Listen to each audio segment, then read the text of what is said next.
Jets, strangely close to Daniel Jones from the Giants. Daniel, is that you? Beat the Chiefs. Show me. If the Broncos and Russell Wilson can show me that they can beat the Chiefs, then I will start believing. The crowd up. And so are this defense, and Kansas City won't snap the ball again. The Denver Broncos have beaten the Kansas City Chiefs. David Montgomery on the Lions, former Bear, gonna make this his revenge game for sure. David Montgomery gets the touchdown that ices the game. No! And there's a flag. There's flags. There's flags. There's flags. There's flags. Snap. Hold. Kick. Denver wins! Denver wins! Let's go! They open. No! What happened? Oh shit. Yo, what's up, everybody? Welcome back to Only Football Tonight. It is AFC South division predictions. We're continuing the division predictions, Kyle and I, this week. I think we're about to end the AFC, wrapping it up here. We still have the AFC East, but we're almost wrapping up the AFC. But we're going to do the Titans, the Texans, the Colts, and the Jaguars, of course. So stick right here while Kyle and I predict the AFC South. Oh, let's get it.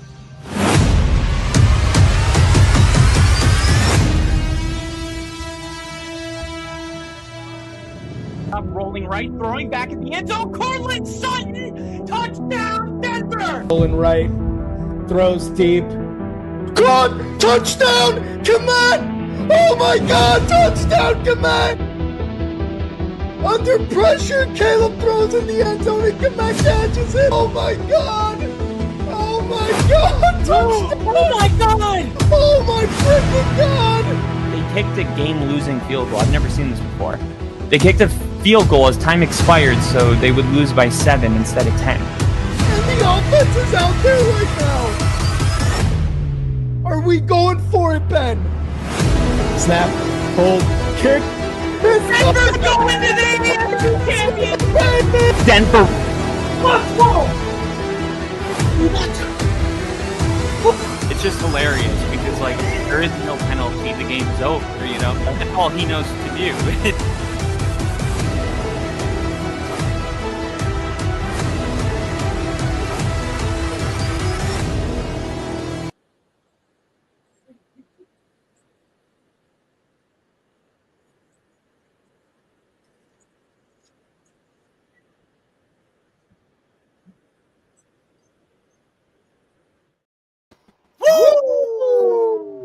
Ladies and gentlemen, welcome to an action-packed filled episode of Only Football. I'm Kyle, and that's Rick. I'm Rick, that's Kyle.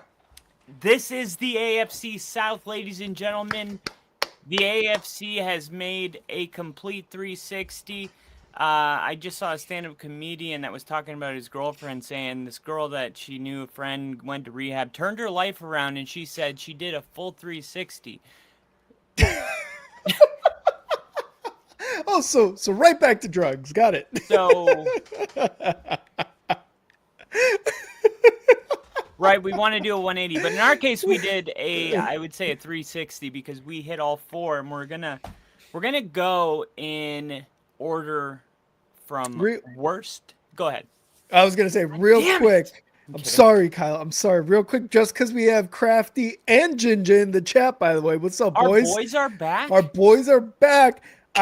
That intro, I want to give props to Kyle real quick because I know Ginger on the last stream last week was like, "Oh, new intro," and obviously Crafty hasn't been in one of the streams in a bit, as he was saying in the comment. Credit to Kyle because he caught some of our best moments from last season, and like the one with me with the Bears playoff catch, and I was like, God, every time I watch this intro now, I'm just like, the emotions I feel from that are just at an all-time high. So credit to Kyle. I know Ginger and Crafty haven't been here, or Crafty hasn't been here in a while, and Ginger has just seen it for the second time. So I wanted to let you guys know it's that to me, that intro is so sick. I feel that because I was rewatching the Broncos Bills playoff, my stream of Mm-hmm. the divisional round, and like just rewatching it, like brought back like the emotions. And you know what I Yeah. realized watching? I needed at the end of the game, like my commentary was almost nothing. My play-by-play was almost nothing. And like I was thinking, oh, you know what? I'll clip the go-ahead touchdown to Marvin Mims with 40 seconds left when Bo Nix bombed it to the corner, perfect pass. Mm-hmm. I'm like, I can't imagine what my reaction was. You know what it was, Rick? It was this. I was afraid to get excited until it was confirmed. By the time, No, by, I feel that. I feel yeah, that. by Yeah. the time it was confirmed, like the emotions, I've already kind of, I saw the replay like 10 times. There was no moment that I could clip. And I just thought how it's funny. Like, I can get clips from the Giants game and regular season games, but the Yeah. more important they got, Yeah. the more like uh like crippled I became in Yeah. fear, you know? It has to be for you. I have noticed it over the years. Like it has to be a clear cut, no type of like gray area, like big moment. Like that was a sack. It's not going to be a flag. There's nothing like that. Or the Marvin Mims touchdown. Like there, like it was a touchdown. Like oh, but is there pass interference? Oh, did he do this? Do that? So I feel that because it's like those games. Specifically the Rams Bears playoff game from last season. In those moments, everything is just so like heightened. The importance, Yes. the feelings you have because it's your team, and then when a big moment like that happens, I can totally see why part of you is like, I have to wait a second before. Yeah. Well, Yeah. because it's like that's either a confirmed touchdown or your season's over. Yeah. Yeah. So when the stakes are that high, it's like there's a lot at stake on this play. So I can't just 100%. willy-nilly be excited when that's looming over the corner as a possibility. All right. Well, one of the Yep. teams that did not play. Oh, by the way, rest in peace to the great Dolly Parton.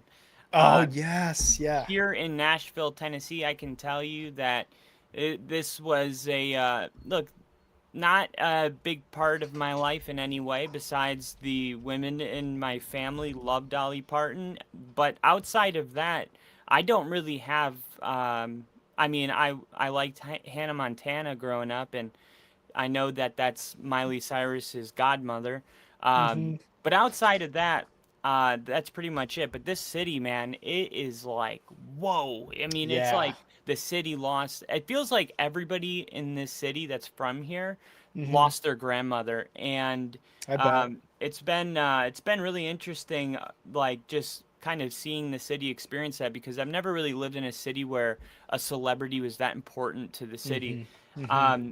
Now I bring this up because Nashville has a lot of things up and coming right now. One of the things is the Super Bowl is going to be hosted in 2030, and the other thing is this is the last season they're going to play in their current stadium. Um, Oh. so this is just like a subtle reminder, like, I feel like we do the podcast, but it's like I am in this city and I am experiencing Yeah. what, is Yep. happening in this city, Yep. the good, the bad, the ugly. Um, and I think I can appreciate the Titans and what they're trying to do. The problem is they seemed last year like they were so far from accomplishing their goals. And Hmm. when the Broncos played the Titans week 1, that was the home opener and the season opener. I remember I walked away from that game going, okay, look, the Titans, I don't think they're a playoff team, but I think Cam Ward is going to be a guy, and I'm going to Yeah. stand on that and double down on it.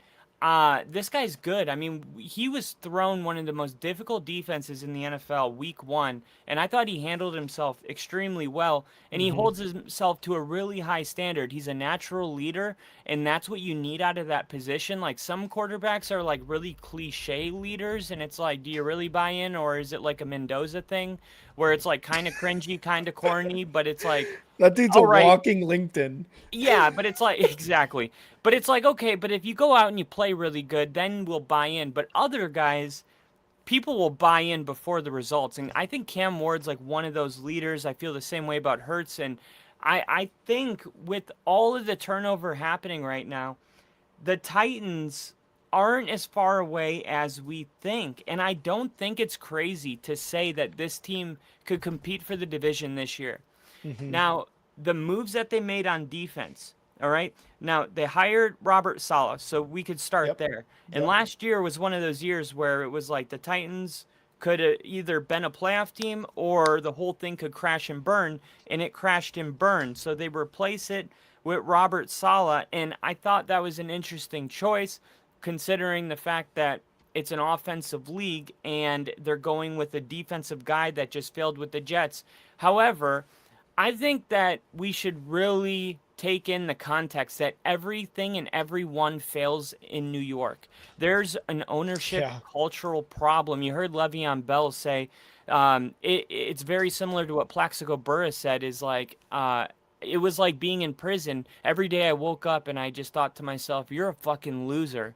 That's Mm. what Plaxico Burress said about playing in New York, and Le'Veon Bell said I thought every place was like the Steelers. And then I got to New York and it was like, I mean, it's still a job, but it was like everybody's like on their own regimen. There is no culture Wow. there. And it's a really big problem. And Robert Saleh couldn't fix it, especially with the helicopters and Hard Knocks and all the PR and Yep. publicity. The whole thing was a clown show. So I'm not ready to say like Saleh's already tried and I don't believe in him. I Hmm. think Saleh might be a good coach. And now he has a really good young quarterback with him. The Hmm. run defense, I mean, that's what Saleh is known for, is having a great run defense. And he brings in Gus Bradley to be the new Hmm. defensive coordinator. So that there's a combined 17 years of coordinator and head coaching experience to the run defense alone. So I think that they've got the best player on the entire team to build around in Jeffrey Simmons, but they Hmm. also brought in John Franklin Myers from Denver. And I think Tennessee, now they're going to go with the four-man front as its base unit. Last year, they employed a 3-4. In the previous regime, they were 21st in rushing yards allowed per game. So Hmm. total defense, they were 28th. I Yeah. expect all of this to drastically improve. And if you remember, there was a lot of games Tennessee was right there, and Cam Hmm. Ward was doing his best, and he was out there actually playing better than we give him credit for because they Yep. lost, and no one remembers your losses. But think about it, the 28th ranked defense.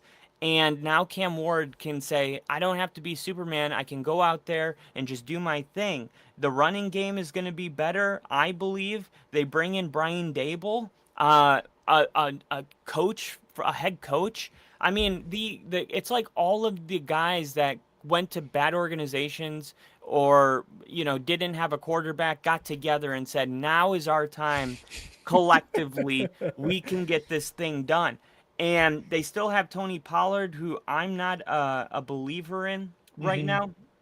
Um, honestly, like I feel like his best days are behind him, to Hmm. be totally honest. But if there's one thing we know about Dable, it's that he can make Scatabo, he can make all those running back. I feel like the Giants always had a couple good running backs, because Dable Yeah. is just a really good schemer when it comes to Hmm. like Ben Johnson. Really good at dialing up zone runs and outside runs and getting the Tyja Spears involved, and I think that there could be something there. I don't think they're going to be top 10, but if they could just be 15th, and then you look at the passing game. The offensive line needs to be better. I know that they drafted what's his name in the first round last year, J.C. Latham 2 JC years Latham. ago Yep. in 2024. The year before that, they got Peter Skoronski. Hmm. So, I mean, in the last three drafts or four drafts, two of their first round picks went to the line. Hmm. They also have Lloyd Cushenberry getting released. So they're going to have a new look at the center position. But overall, the the offensive line last year was 64th in pass blocking out of 89 qualifiers. Oh So my God. this is more context to Cam Ward in a terrible situation. Yeah. Bad coach, bad culture, bad defense, and bad offensive line. I mean, no running game. What Mm-hmm. what has he got to lay his hat on at the end of the day? And Yeah. yet Tennessee was competitive. So all this to say, I think every area of Tennessee improves. Whether you're Mm-hmm. talking run game, pass game, line, quarterback, defense, coaches, culture, I think it all is better. And what does that mean? Well, I think it means that we're looking at a team with a mediocre floor and a team where if Cam Ward really takes a step, I mean, remember how we felt about the Commanders before Jaden Daniels went out there and had his Yup. rookie season? Yup. And all of a sudden we were like, oh, I didn't realize Jaden Daniels was a guy. Mm-hmm. We could be in this conversation with Cam Ward at the end of the year. So I don't think it's going to be AFC Championship, but I would not rule out playing in December for that wild card spot.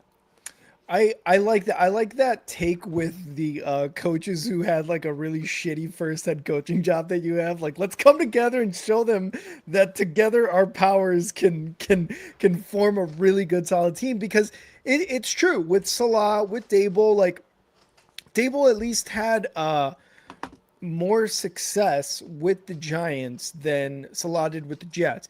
And you know, a lot of the stuff with the Jets was what you said, on top of Aaron Rodgers, you know, ACL tearing on the fourth play of his first season. Obviously, the other quarterback that they had, the MILF Hunter guy, him not really working out, and it really being like one pass on a pro day that just blew them out of the water. I also really love Ginger's comment here. He didn't have any playmakers either in regards to Ward on the Titans last season, right? And that's true. He didn't really have any playmakers. I mean, like you had mentioned the running backs, Tony Pollard and oh my God, I'm forgetting the other running back's name Tyjae right Spears. now. Ty J Spears. Yes, thank you. So who Zach Wilson, yep. Thanks, Ginge. Who did he have to be like, yeah, we can give it to this guy, and he could be kind of a game changer, at least. Like, he can change the pace, he can make the team look better on offense, something. Because when you look at an NFL squad, obviously it's the quarterback that you're looking at to be like, is this team going to be any good? Ward, for everything he was able to do last season in his rookie year, like you said, like, it was impressive, but he didn't have anybody else. It was the Cam Ward show, and that was it. You know, at least with, you know, Give me I'm the a Bears fan. Titans. Oh my God, he's got the Titans winning the division and the Super Bowl. At least with like my Bears, when Caleb Williams came into the Bears organization, like he had DJ Moore, like he had oh my God, who's it running back? I think it was DeAndre Swift, right? Like these guys could make a difference. DJ Moore being the one that could do the most. Cam Ward had nobody. Cam Ward had Calvin Ridley, who seemed to be genuinely disinterested in football, and Yep. you know, just he was hurt. You know, there was just too many drops, too much disinterest on his fault, and he did get injured. Fast forward to this offseason, they bring in Wan'Dale Robinson. They drafted Carnell Tate. Calvin Ridley's healthy. Obviously, the running back room is the same as last season, and you hope there's some improvement, at least in terms of production. And you had mentioned the two guys they have on the line, J.C. Latham and Skoronski. Those two picks, both being in the first round, like as a Tennessee Titans fan, you're looking at it and you're like, okay, not a sexy pick, but a very, very necessary one to build that foundation and build it up. Because now, yeah, that is really the only lineman worth a damn, you know, on that offensive line for the Titans. But they're two very good building blocks, especially all the BS surrounding Skoronski prior to the draft. Now, again, the offense, I think, can improve his second year, and especially under Dable with for Cam Ward. I think, like you said, I think the offense is going to improve. I think Dable can absolutely be more of a coordinator than a coach. I mean, we've seen him be a coach for the Giants, and it was just like, sometimes you just cringed at the things he would do, almost kind of like how Sirianni would yell at the Kansas City Chiefs fans. You like that, Chiefs fan? Like Yeah. that's lame. That's lame, and it's corny, and it's cringy. Dable did the same thing a lot of the times. So for him to be at a coordinator level, I think is the right move for him. And he is going to have so much fun with Cam Ward and being able to scheme things up Ooh. for this offense. So much fun. Well, Carnell Tate, Mm-hmm. I mean, let's not forget, 4th overall. What wide receivers were picked 4th or higher in the last 10 years? Jamar Chase, Mm-hmm. um, Jalen Waddle. Jalen Um, Waddle. Jay Jettis or no? I was thinking no, actually. Okay. If I'm not mistaken, he went all the way to like 28 or something like that. Gotcha. Don't quote me on that, but I Yeah. remember making a Oh yeah, because the Eagles took because Jalen Rager and then Justin Jefferson went the next pick. I remember going, oh, look at the receivers we could have gotten instead of Jerry Judy, and Justin Jefferson Oh, was one of that's them. right. But all that to That's say, it. like, I don't know the last time a receiver was picked 4th overall or higher, and he didn't work out. I don't know. Yeah, true. I can't name the bust. When it Yeah. comes to wide receiver and you're talking about getting picked that high, Hmm. it's because you're the guy in the draft. So you're adding him with Calvin Ridley, and I'm telling you, if you guys, I'm not saying Calvin Ridley is in his prime, but I don't know how far out of his prime it is. You mentioned the not feeling interested in football. Well, if that interest comes back and they start winning, Hmm. and Calvin Ridley has kind of like a George Pickens thing in Dallas, Calvin Ridley's one of, in my opinion, the best route runners in the NFL. And if you can get that Carnell Tate playing at a high level, you're talking about having 2 legit number ones like Dallas has with CeeDee Lamb and George Pickens. But Yep. um, you just can't underestimate, like Peyton Manning's first year with the Colts. You can't underestimate when everything feels impossible, how much easier things are going to feel this year Hmm. for Cam Ward. I'm interested to see him go out there and be like, oh my God, everything is easy. Last year, it felt Ooh. like I couldn't do anything. Now Yeah. we have so it's kind of like you're playing on Madden Road, and now he's going to go out there and play on Pro. I Yeah. think the game's going to slow down for him in a big way. But do you got anything else on the Titans? Just the defense, like you said earlier, with Salah there, the defense is gonna clearly improve. Tavondre Sweat is a departure, but John Franklin Myers, Jeffrey Simmons, Jermaine Johnson, who they brought in from that trade with from Tavondre Sweat, and you got people returning. Cody Barton, Cordell Flott is one of their cornerbacks Cody that they spent Barton money on. signed my Cody Barton nipple. that signed his nipple. There it is. Yeah, I hope YouTube allows that. They But do. the They do. I looked into it. Okay. I'm glad you looked into nipple play for YouTube lives. But yeah, the defense is going to improve. I don't think it's going to be that much of an improvement. Although I can see them in the lower 20s, low teens in terms of like maybe overall and points and things like that. So, but yeah, the Titans look for an improvement. They've got a lot of good guys in terms of coaching in the facility right now. So hopefully that elevates that entire team. And I agree with what you said about Cam Ward. I'm looking at him to be like, okay, second year, a pretty significant jump. Who could have predicted that Liam Cohen was one of the best head coaches in that last cycle? Literally no one, I think. Nobody. And actually, Nobody. Liam Cohen said in a recent interview that his only regret was leaving the Rams to go back to Kentucky to be the play caller, which actually ultimately led to him Oh. becoming the head coach for the Jaguars. And the Hmm. reason was because the one bad year the Rams had under McVay, I think they won 4 games, or 5 games actually. Hmm. And Liam Cohen said, I wish I would have stuck it out with McVay because he's the one that gave me my first shot. And instead, I feel like I left him. Hmm. So it shows you, like, I don't know. It's like kind of a cool insight to the kind of guy he is, because I know that I know how he's feeling. Like, I'm a Hmm. big loyalty person. Like, if you stick Hmm. with me, I'll stick with you.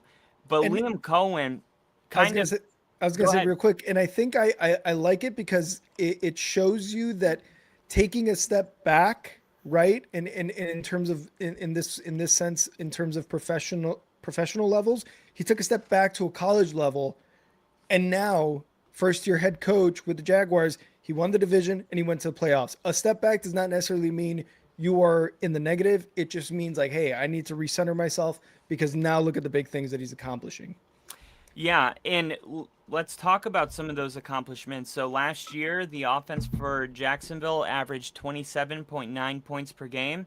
I find a lot of this highly impressive, and it's not so much the points, which alone the points are impressive, because last year it wasn't really an offensive year. Like, we have years where the offense is kicking defense's ass, and then we have years where the tables turn, and it Yep. just goes in waves like that. And right now, defense is really winning the battle, in my opinion.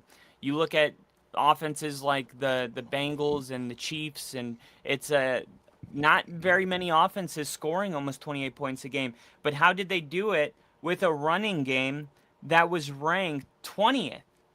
Hmm. They did not have much of a running game last year, and yet they were still able to score almost 28 points. And a lot of this had to do with Trevor Lawrence. A little fantasy Hmm. football plug. Don't expect Trevor Lawrence to get you the same points he got last year, because he had like 6 rushing touchdowns inside the red zone Yep. that were not designed runs, and Yep. it's just not going to happen again. The Lamar one where he Jackson. tripped up against Kansas City is the one that comes to mind. Yes, yes, on Remember? prime time. Yep. I do. But man, I mean, you talk about the right guy being in the building. You the man, you the one. Remember that press conference at the end Yep. of his year? Yep. You the one, and he really is. I mean, he's got that city, he's got the quarterback, he's Hmm. got a great receiver in Brian Thomas Jr. It does feel like the Jaguars are one of those teams where you're not really talking about them maybe as much as we should be, Hmm. considering what they were able to do last year. Um, and now, for whatever reason, I don't know if we're expecting a step back. Maybe it's because ETN is gone, and that's Yeah. interesting, because I mean, these two, talking about Lawrence and ETN, had been teammates for 8 years, dating back to their time in Clemson. Now, Bashan Tootin and Chris Rodriguez, coming Hmm. from the Commanders, are going to battle, and people are saying, "Oh, Tootin's the clear winner here." Hmm. Um, I don't know. It's actually interesting, because there's been practices where Rodriguez has gotten, the first team reps, and then Yeah. Tootin. So it's really going to just be whichever one of those guys takes the job. But do you really feel like really good about either of them? Well, Tootin, I think you feel like you might have an ace in your back pocket with Tootin. And Rodriguez is great in the red zone on the goal line, but they finished 14-2 in 1999. They had 13 wins last year, so their best finish in 27 years. This is a defense as well that was top ranked against the run. This was one of the reasons that I traded Jonathan Taylor on my team at the end of the year, because they had to play Jags twice at the end of the year. And the Jags' run defense was no joke. I think they only gave up like 60 yards to Jonathan Taylor, who was the best Wow. running back all year last year. Yeah. Yeah. So Consistent. yes, they got a great. They have like the most important things they do well, and I would say running the ball is one of those things they got to figure out how to do better. But overall, you love what they're doing on the run defensive side. You love the pass defense, but that probably has the most room for improvement. Ranked Hmm. 21st last year against the pass, but Yeah. that number is somewhat misleading, because the Jags were often in the lead, which causes teams to, throw the ball heavy and abandon the run game, which also plays into the run defense, Hmm. being number one in the league. So you got to take these stats with a grain of salt. Is it sand or salt? Let's just put an end to this. Is it Salt. salt? We'll Salt. take the stats with a grain of salt, but what we do know is that they are not Denver, Houston, Seattle in the pass defense. I think my bottom line when it comes to Jacksonville this year is that the Jags have a real shot at going to the Super Bowl this year. Ooh. I'm not predicting them to, but they are not one of those teams that's like, no, they are not an option.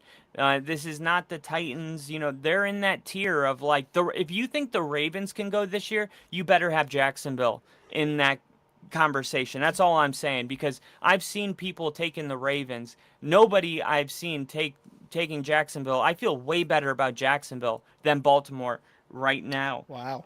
If the Jaguars can address the few gaps that existed last year and actually make adjustments to those, then where does their weakness really lie? I mean, it's kind of crazy to think how fast this turnaround happened, but we saw the same thing in Chicago with Ben Johnson, and this is just one of those teams that people are, you know, this is the last thing I'll say. I don't like predicting regression just because the average over the history of the league says that it's likely a team regresses after having this type of season. The Bears, the Broncos, and the Jags are all being considered prime candidates for regression. The question is why. You can't just predict it because it's like, well, you know, statistically, the odds are in my favor. I don't like that. If you're going to predict a regression, I want to see personnel going out. I want to see head coaches getting, you know, fired, or offensive coordinators getting hired to other head coaching jobs. But in this case, like, I don't see any turnover. Same thing with my team and your team. I think we have 3 teams last year that the league wants to say, hey, that was a fluke. You're not going to be able to repeat it. And in the case of those 3 teams, I don't see regression in the future, at least from where I stand with Jacksonville. Yeah, and Ben Johnson took those comments and he said something that you're gonna really enjoy, because Kyle, who led the league in points per game in 2013 and still has the record for leading the league in Peyton points Manning, per game in Denver 2013. Broncos. The Denver Broncos and Peyton Manning, and that's what Ben Johnson said. He said, I want to beat that record. And when you have those comments of regression, it's gonna be tough. When you kind of go back with it like that, I feel like that's confidence, not only that, you know, Ben Johnson has in himself, but he has in his team. Now, getting to the Jaguars, what they accomplished last season was honestly spectacular, and really, like, the regression that the Texans have had over the years, and the Colts for a second there with Daniel Jones, it looked like they were going to be there neck and neck until he got injured. But what Jacksonville was able to do was they were able to win the division, and they took advantage of these things. They took advantage of the Texans' offense not being what it was 2 years ago when Stroud was a rookie. They took advantage of the Colts not necessarily having a backup plan to Daniel Jones going down when they went with Anthony Richardson. And then obviously he got injured as well. But they take advantage of these things. This is the NFL, guys. Shit happens. Whether it is regression, whether it is an injury, it's all about how you can take that advantage and use it to your advantage, right? And the Jacksonville Jaguars did that. Now, take away their run defense and their lack of sacks really last season, and this team is pretty damn good. Like you said, Liam Cohen is a really good head coach as well as offensive coordinator. What he did with this team was outstanding. Obviously, when Jags fans are you know, kind of talking about their team or wanting to know or wanting you to know about their team, it always starts with Trevor Lawrence. And what he did with Trevor Lawrence last season was awesome. I love more of what he was able to do kind of on the fly when we just talked about that Kansas City Chiefs touchdown run that he had where he tripped, got up, and went right in the end zone. Like, I feel like That's kind of what was missing from him. I don't know, maybe a little bit. And that's why he hasn't really gotten back to his near MVP season, a Yeah. few seasons ago. So I like what he's doing there. The offense has some guys. Brian Thomas Jr. has got to step it up. I know he had an injury in training camp just recently, but from what I see and hear, it's looking to improve. It doesn't Have look you to be seen Travis serious. Hunter? Have you seen his body? No, is he like jacked or something? Yeah, he put on like 25 pounds of muscle. Oh yeah, dude. And at corner, I think they're going to use him more at corner this year. If they do not improve in terms of like their pass rush, in terms of getting to the quarterback, this is where a guy like Travis Hunter and his athleticism and now his 25 pounds of muscle can help them and get in hopes of getting coverage sacks, right? Like you're going to be on this guy, you're going to stick to him like glue. The quarterback is going to have no options. Bam! That's when you got Hines Allen or Walker able to get to the quarterback in whatever amount of time they're allowed, right? So I think with Travis Hunter playing more corner, that's going to be able to help them. So the defense needs to improve, on the run and getting to the quarterback, because I think everything else they're doing not bad. They've got some playmakers on both sides. Again, going back to the offense, Brian Thomas Jr. needs to do better from last year. I think he started 14 games or whatever, did not have the year that he had the year prior. So he needs to be a playmaker for sure for this team. Obviously Brenton Strange, he just signed the 3-year deal worth up to like almost 50 million. And then who else was it? Jacoby Myers. That guy needs to step it up too. And then we get to the running back room. You get rid of Travis Etienne. You bring in Rodriguez, and you already have Basil Tutton, however you pronounce it, from last year.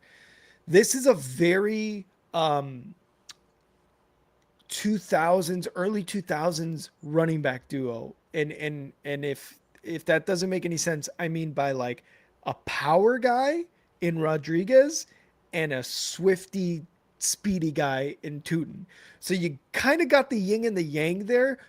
What you would expect is that they would be able to use that to their advantage to improve the running game, like you were saying, right? Like it is kind of a no-name running back room that you got, but if you use them correctly, I mean, you could be looking at a really good, a duo there, kind of like you saw with David Montgomery and what's his face in Detroit.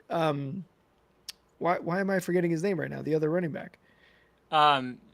Montgomery And then Gibbs. Gibbs. Thank you, Jahmyr Gibbs. Like I think you could see that with these two guys if they're used correctly. So the running back room is a question mark. The wide receiver room outside of Brian Thomas is basically a question mark. It's just like you need your guy, Brian Thomas Jr., to really be that number one. But other than a couple of defensive tweaks, this team can be just as good as last year. And I don't necessarily see a regression either. I think they broke franchise records in terms of like going back-to-back playoffs and in terms of the offense too. So I think they could be just as good, if not that much better. But I think it's going to be a lot of Trevor Lawrence kind of doing what he did last season where, okay, I got to come up with something on the fly because maybe my running backs aren't good and we can't necessarily run the ball right now, or Brian Thomas Jr. isn't doing very well. Whatever the case may be, I think a lot of this is going to be on Trevor Lawrence. This is going to be a huge year for Trevor Lawrence. I feel like there's going to be a lot on his plate and he's going to have to do a lot of things on his own. I'm sure Jags fans are like, please no injuries, please Brian Thomas Jr. come back, and please let this running back room work, because Liam Cohen, you've got a really good coach in Liam Cohen as well as the offensive scheme from him, and Crafty, Mandela effect. I haven't really added any tattoos in a while, so yeah, Mandela effect. Yeah. One thing to keep in mind is since the Jaguars have come into the league in 1999, they've gone to the playoffs 5 times, but in their last 4 playoff appearances, the following year, they missed the playoffs. So they have had an issue expanding on what they did the previous season, and that includes I think it was 2021 when they went to the AFC Championship game.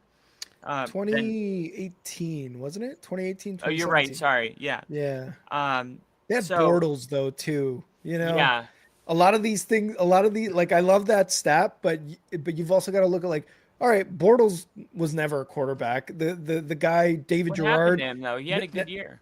yeah, no, he had a really good year, but it was like they couldn't keep it up. And then David Gerard, like that defense was incredible too, but Dude, it was like David Garrard Gerard. was good.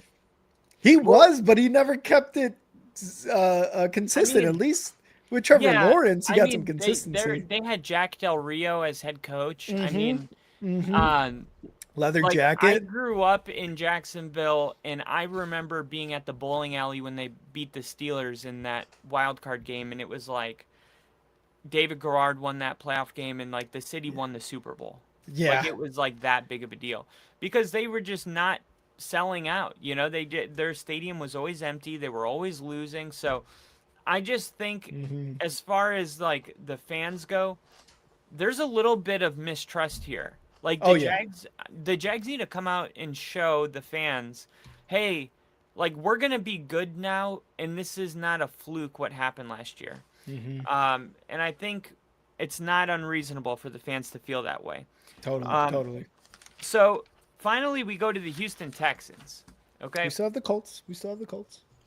Well, I just mean I was excited about the Texans. Oh, okay, okay, okay. I was like, wait. That's three teams. Go ahead, go ahead.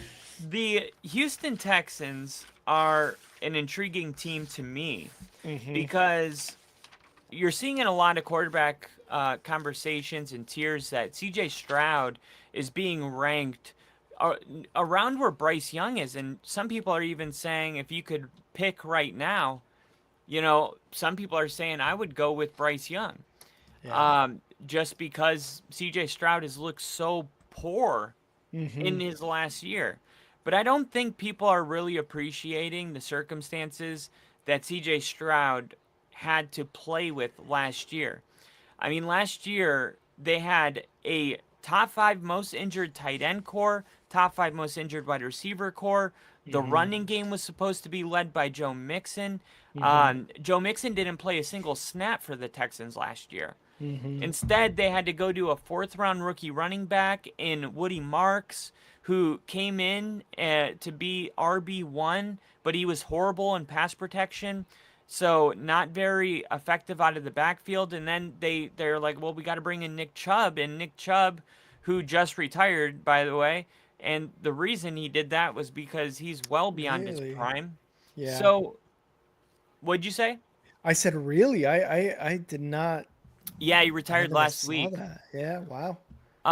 So the circumstances were just terrible. Another factor was that the running game was that Nick Caley, the offensive coordinator who came from the Rams, who installed a run man blocking scheme for the Texans last year, they were supposed to do this new scheme, but last year they ran a zone blocking scheme the previous year. So this, for the offensive linemen, this scheme was completely new. They had to learn this new scheme. They were not well equipped to execute it. The running game was a disaster. So CJ Stroud's basically carrying this offense by himself, and everybody knew when they were going to pass it, and everyone knew when they were going to run it because they were always behind the sticks. They Mm-hmm. had nobody to throw it to, no one to protect Stroud, no running game. And I think CJ Stroud, for whatever reason, hasn't really gotten the pass that we've seen other quarterbacks get in down years. For instance, Jalen Hurts last year. And you could say, well, it's because he's won a Super Bowl. But I still think that when you really look back at all of the variables that were going against CJ Stroud last year, the fact that he still had his team even in the playoffs is almost a miracle. And I'm considering how good the defense was. I just think I watched the Texans on national TV with you, and I'm like, Mm-hmm. they can't do anything. Do you remember these the games? the Bucks game. Do you remember that? Yeah, Like they like couldn't get a first down. I mean, I just so I bad. I It's think so CJ bad. Stroud's not getting a fair analyst Analysis. thank you. Yep. From the fans and the experts, so-called experts, and I think it's crazy that we're all of a sudden saying, well, CJ Stroud, doesn't have a good year this year. He might be done.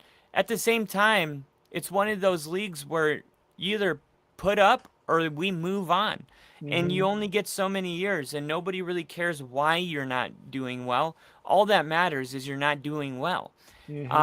I still think any reasonable person, if the CJ Stroud was cut, would be like, oh my God, let me pick him up right now because all of these circumstances were terrible. Let's put him in a good environment. Let's get him some receivers. And you saw that they're going to have their guys back, at least on paper. They got David Montgomery coming in. Yep. Now they have a clear number one running back who's really good as a pass catcher, really good in pass protection. I believe averages the most yards per carry, like something crazy like that in the last 5 years. When you go talk about efficiency at the running back position, there's not many better than Montgomery. I mean, he's really that good. And then Woody Marks and all the experience he had last year, he was still a really good pick. You get Nico Collins. You still have my boy Xavier Hutchin, but Tank Dell is back. Hopefully he can stay healthy. Dalton Schultz, healthy. Will Anderson Jr., Daniel Hunter, both going to tear it up on defense. We know what the defense is. I'm not even going to talk about that. Oh, yeah. Because the defense is going to be great. And really, if you're talking about predictions, it all comes down to the offense. If you're saying what's going to make or break who the Texans are this year, I have no concerns about whether the defense is going to play Super Bowl caliber football. The question is whether the offense will. And I think that the Texans addressed their biggest issues in the draft, in free agency, and they're going into another year in this new zone scheme run blocking for the offensive line to really get their feet, underneath them. I think Houston's struggles in the, last year, whether you're talking the divisional round or just on a weekly basis, had everything to do with injuries. I think it's that simple. And I think that the fact that they're getting healthy and that I think David Montgomery is a better acquisition than Kenneth Walker in Kansas City. I think this is the move, at the end of the year when you're looking at what were the moves that really changed the most any team. I think David Montgomery is going to be that team. This is a loaded AFC, and this is a loaded division, if we're being quite honest, because the Colts, I mean, you could make an argument that until Daniel Jones went down, they were the team to beat in the entire AFC, period. And now you got the Jaguars, the Colts, and the Texans all playing really good football right now. It's not going to be an easy division, but the Texans contended every single year, whether the teams were good or bad. It feels like the Texans found a way to win their division and get it done. I think that this is still the team that you got to feel the most confident in just because it's the defense. If you've given me a defense that's going to hold an opponent to 13 points per game, I think that's the safest team always. I would take that over Jacksonville, who's going to give up points, but they're going to score 28. Give me the defense that's going to hold you to 13. That's what I would want every single time. I think that the Texans need to figure out how to finish as not just division champions, but find a way to get home field advantage throughout the playoffs so that they can host some of these football games that are really important and get a chance at number one or at least a number 2 seed. But I think that this is a team that has a more legit shot than even Jacksonville at going to a Super Bowl this year. Yeah, I fully agree with that take, and a lot of the reason I agree is because of the defense. Now, don't get me wrong. I know for sure that CJ Stroud, I wouldn't say is necessarily feeling pressure, but he knows what he's lacked these last couple of seasons as a quarterback for the Texans, given the fact of how well he played as a rookie. Now, with all that being said, he has got a much more improved offensive line. They had brought in Wyatt Teller, Braden Smith, and they had just drafted Kalen Rutledge. So everybody and their mom knew in the draft that the Texans were going line, and if they didn't, then it would have raised a really big red flag. So for me, the defense is, I have no questions about it. They were where's the first in yards allowed, second in points allowed, and seventh in sacks last year. Will Anderson Jr. and Daniil Hunter just got paid. Aziz Al Shair was just in the top 100 players in the NFL. Their defense is the most solid foundational part of that team. And of course, with their head coach, like there's nothing there in those two places that I have a problem with. It is the offense, and it is solely the offense that will always kind of give me question marks. And it all starts with C.J. Stroud. Can he get back to what he was his rookie year? And I like this comment here by Crafty. Stroud looks increasingly gun shy, unsure of himself with each successive year after his rookie season. That was never more apparent to me until last season. And I couldn't agree with the statement more, Crafty. Last season in primetime games, whenever I was watching the Texans, I felt this 100%. I wasn't able to kind of communicate it into words like you just did, but that's exactly what I felt. I was like, why doesn't this guy throw the ball like he was doing, you know? And again, this is a big prove it year for him, and he knows that.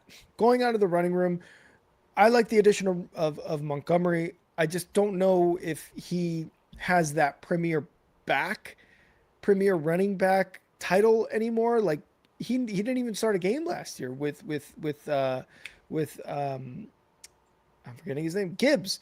They were always going to be Gibbs running back one, right? Like it was always going to be him. I don't know if David Montgomery necessarily has that right now in terms of like being a legit wide receiver one anymore, or running back one anymore. I think it went to change, Crafty. He's got to get ready for work here soon. So I love David Montgomery. I love how he does all the small things really, really well, like Kyle mentioned with the pass pro. And he's a tough runner too. I don't know how much that's going to improve the running game for him, or for the Houston Texans, I guess I would say exactly.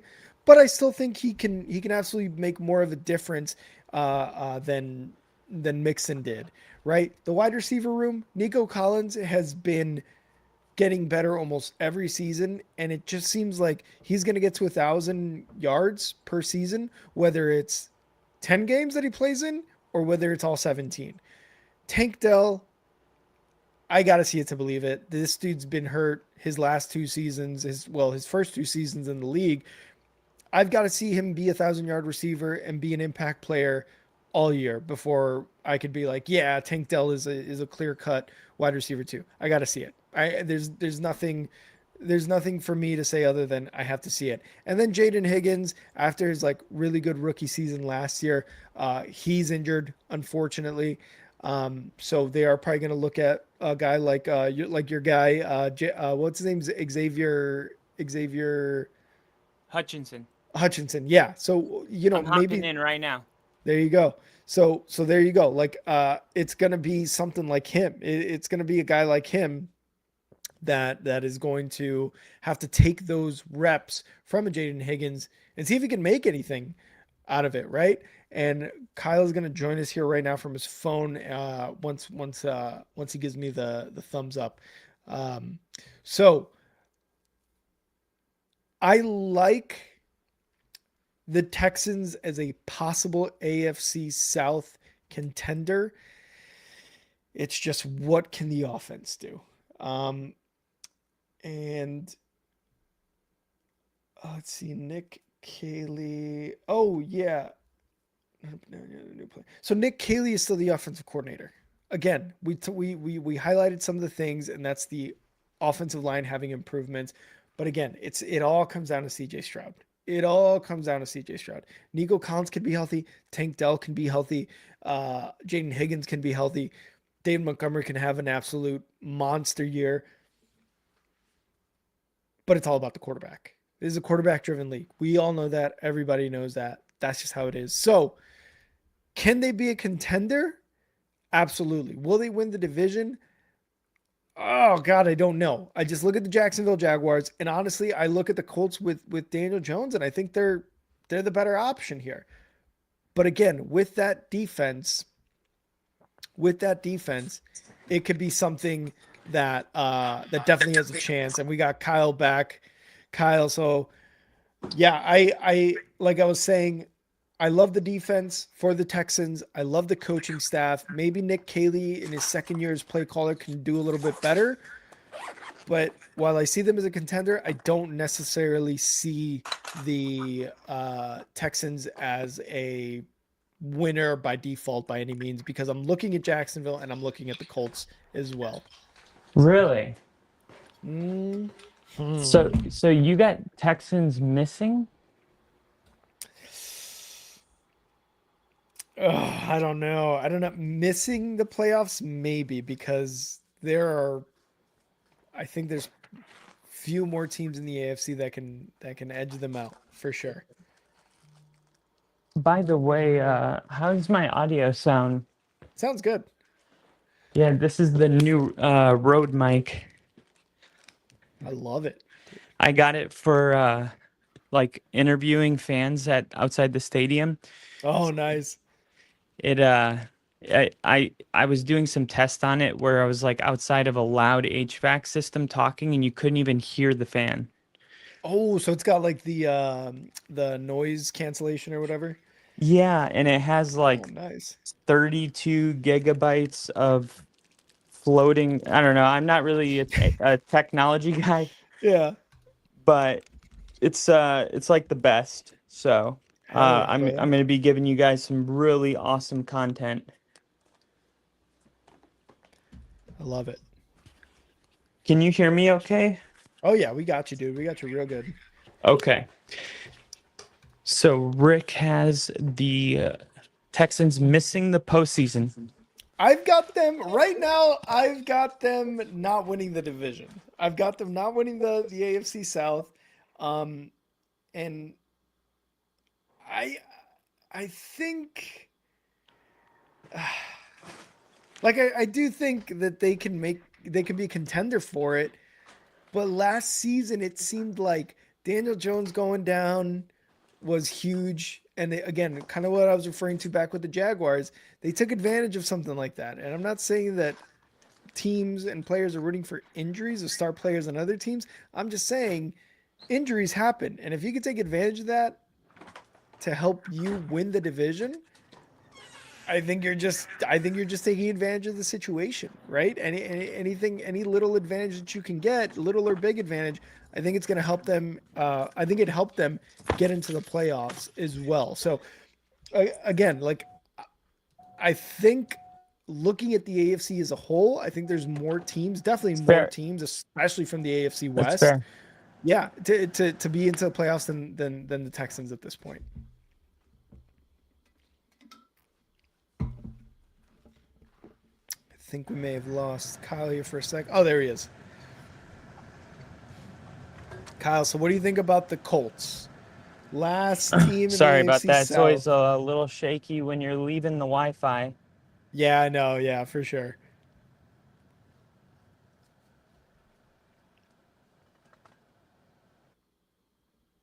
Kyle, you got me?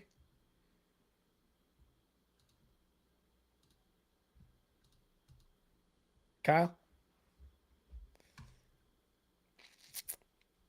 Kyle. I see you. I just can't hear you if you're talking. Kyle's just dealing with just some technical difficulties. You got me, Kyle?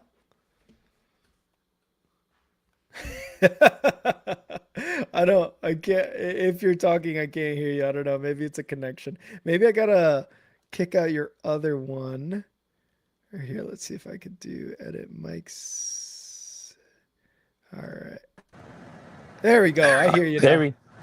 Yeah, it's always weird when you're leaving the internet Wi-Fi, crossing over to the 5G. Yeah. Yeah. Sorry about that. But yeah, man, bold pick. So you don't have the Texans winning the AFC South, but you have not said yet who Hmm. it's going to be, and I have a feeling it's going to be between the Jags and the Colts. Am I right? I actually have the Bears winning the AFC South. They're going to be so good that they're just going to win another division. That's how good Liam Cohen is. Yeah, it's between them two. And the Colts, like last year, Daniel Jones going down. First of all, nobody was taking the Colts seriously with Daniel Jones at quarterback. Let's be honest. It's similar to when the Titans got freaking what's his face Tannehill. Nobody really took them seriously, and then it was like, oh, these guys are doing really really well, and Yeah. like you said earlier, it seemed like there was no team in the AFC for a period of time there that could beat the Colts until Daniel Jones got hurt. They have Jonathan Taylor, they had Alec Pierce, and they had Pittman Jr. Pittman Jr. is no longer there, and Alec Pierce got paid and was one of the biggest or one of the best wide receivers when it came to like big plays, right? And that's why he got paid because of his ability to make huge plays at the wide receiver position. Now, Pittman's gone. You've got Alec Pierce there as their number one. Um, and Josh Downs, yeah, he's done pretty nicely for himself. But it's going to be Alec Pierce and it's going to be Tyler Warren. And those are going to be the two guys. Like it is them two, Jonathan Taylor and Daniel Jones. That is going to be their main focus. And Keenan Allen. And they did bring in Keenan Allen, didn't they? Yeah, and No I actually way. think this Keenan Allen. So you've jumped into the Colts completely, right? In terms of winning the division or just kind of assessing them? Just assessing them. Yeah, yeah. Yeah. Yeah, they got Keenan Allen, and this is something that Colts fans are actually excited about. At least Pat McAfee was, runs a show in Indianapolis, and he's a Colts fan and program, and he was like, yeah, I mean, I feel like I still got good ball, and he's Mm-hmm. one of those guys that feels a lot older than he really is. And of course, he's not going to probably play a full healthy season, Mm-hmm. but maybe we're talking about 700 yards, this guy could bring this Mm-hmm. year, something like that. Mm-hmm. And he brings a professionalism also to that room because Bears had him for a year, and that was the first year of Caleb Williams. And similar to what Ginger's saying here, where he had the most catches on third downs, 4 first downs, he can be a guy like that for Daniel Jones if maybe they are covering Alec Pierce a little too much, or Tyler Warren is either struggling or they are on him too. He can be that kind of safety net for quarterbacks who maybe don't necessarily have this like plethora of talent around them in terms of pass catchers, right? Keenan Allen can absolutely be that type of guy where he is just a safety net for the offense in general, not necessarily a quarterback. Daniel Jones has been doing this for a while now too. He's a veteran, so not to take anything away from him, but yeah, Keenan Allen definitely brings that type of safety net kind of vibe with him. Now, when we get to the defense for these guys, obviously at defensive tackle, DeForest Buckner is, there's nothing we can say about him that hasn't already been said. That guy's just a force. We've got to remember mid-season acquisition last year was your boy Sauce Gardner, and then he got injured. So for that secondary is going to be huge that he stays healthy. And then CJ Allen, second round rookie, is more than likely going to start at linebacker. So they're bringing in a guy that can immediately help them in the linebacking core. But yeah, they're going to be looking at this defense to DeForest Buckner and Sauce Gardner and see if the rookie linebacker can do anything.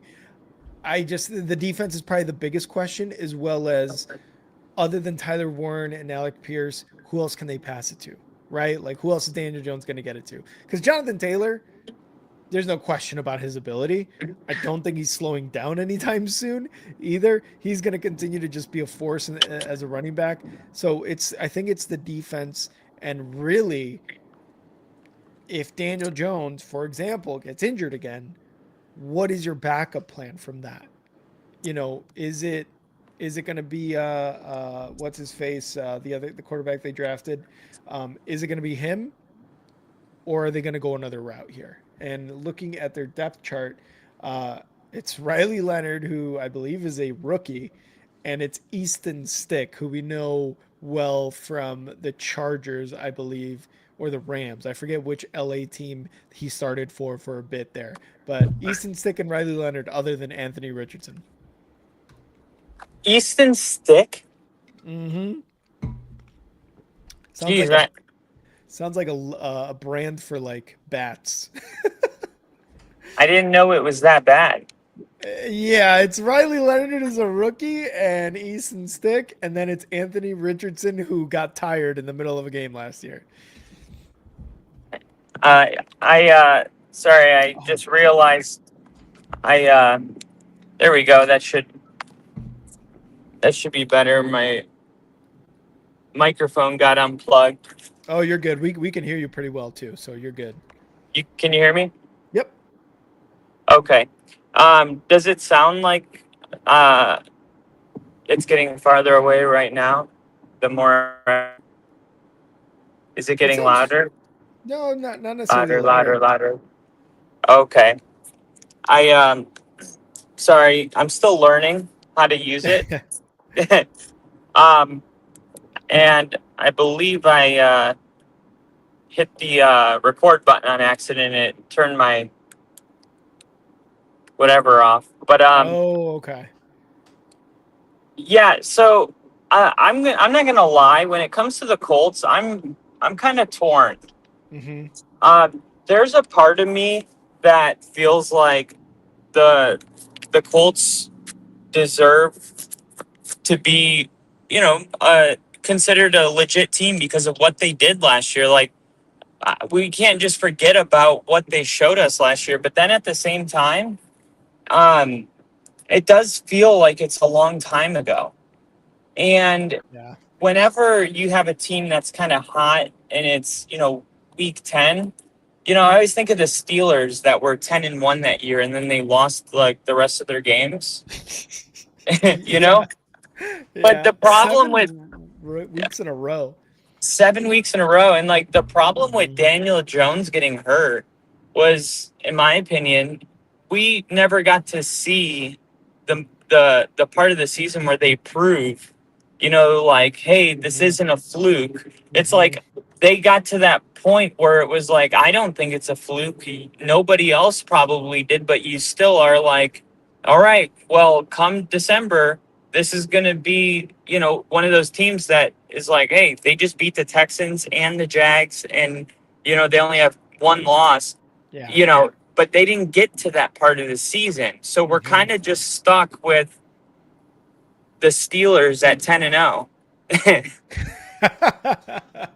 And now we have to decide if it was a fluke or not. Well, there's nothing fluky about what Daniel Jones was doing. I mean, when you watch the games, like, Daniel Jones was tearing it up. Like, he was picking defenses apart, including mine. I was at the game. It was very, very impressive. Yeah. Watch Daniel Jones play. And I was shocked, but whenever you can run the ball the way they were running it with with Jonathan Taylor, it's like, I mean, sky's the limit, because they were able to control time of possession. But let's not pretend that this was a team that was just running the ball extremely well and not asking Daniel Jones to do all that much. Daniel Jones was doing a lot, and he was doing it really well. Like, he was I think by like week 8, he had like the best completion percentage, one of the best in the league. He was throwing a bunch of touchdowns. His QBR was terrific. Was extremely accurate. I mean, he was amazing. And that's kind of why it's so hard to just accept what we saw, because he was so much better than anybody could have ever predicted. Yeah. So Yeah, now he was the Tannehill of last season. Yeah. he was the Tannehill. Oh, Mhm. sorry. Did I draw? He was the Tannehill of last season, but I would Yeah. argue he was better. Ooh, yeah. I like it. He was better, and he's coming back from, what's the injury again? Is it an ACL or a Achilles? Let me double check. It was Daniel Jones 2025 injury. It was a torn right Achilles. A torn right Achilles. Mm-hmm. So, Achilles are tough to come back from. Mm-hmm. He says, God, where was it? Like, Fully cleared for training camp ahead of the 2026 season. I don't know if he's actually played in a game. And Jinja, maybe you can help us out with that, seeing as obviously you're the Colts fan, but has he played through it? And like, is there any worry about the injury kind of for the start of the season? But yeah, dude, yeah, those are I tough. just like Kirk Cousins. He tore his Achilles. Can you hear Mm-hmm. me? Yep, I got you. Okay. Kirk Cousins tore his Achilles, and he came back, and let's be real, he was never the same. And then you had Aaron Rodgers tear his Achilles. Like I said, it's always like a 2-year thing. Like that first year, you're just kind of getting your feet underneath you Mm-hmm. and feeling comfortable again. Now, it did happen like in the midpoint of the season, maybe a little bit after. So Yeah, yeah. time is on his side, but I think it's a little bullish to be out here predicting that Daniel Jones is going to look as good as he looked last year coming off an Achilles. Um, Yeah. that to me just seems like a bridge too far. Oh, okay. Yeah, and that's what Ginger's saying. The local media said it looked like he was moving around, like he was never even injured already. But you know how that goes. Exactly. I like every off season. Once you get into mini camp, what is it? Mini camp, all that stuff, training camp. Every media member is like, "Oh, this guy looks good." Every coach is like, "This guy's the hardest working guy in the room, first in, last out." And it's like, "Wait, you said that about the other guy." But it's always the same thing. But for the most part, like Ginger's saying, because he's our Colts fan, he hasn't played any preseason games, but he's been at practice and has been a full go for joint practices. So that is significant. And I also That's agree with what you're concerning saying. to me. Why hasn't Well, he played? I guess with all the stuff that happens around training camp, I mean, injuries, I mean, the Bears have gotten like four somewhat major injuries. But I think maybe that's why. I think they just want to play it safe, maybe do joint practices where you're not getting hit and not do any preseason. We'll see if he does the last preseason game, but that's significant for Daniel Jones. But I also kind of agree with you, Kyle, where I'm just like, I'd be very, very cautious about him because it is an Achilles and because that rehab can take a while.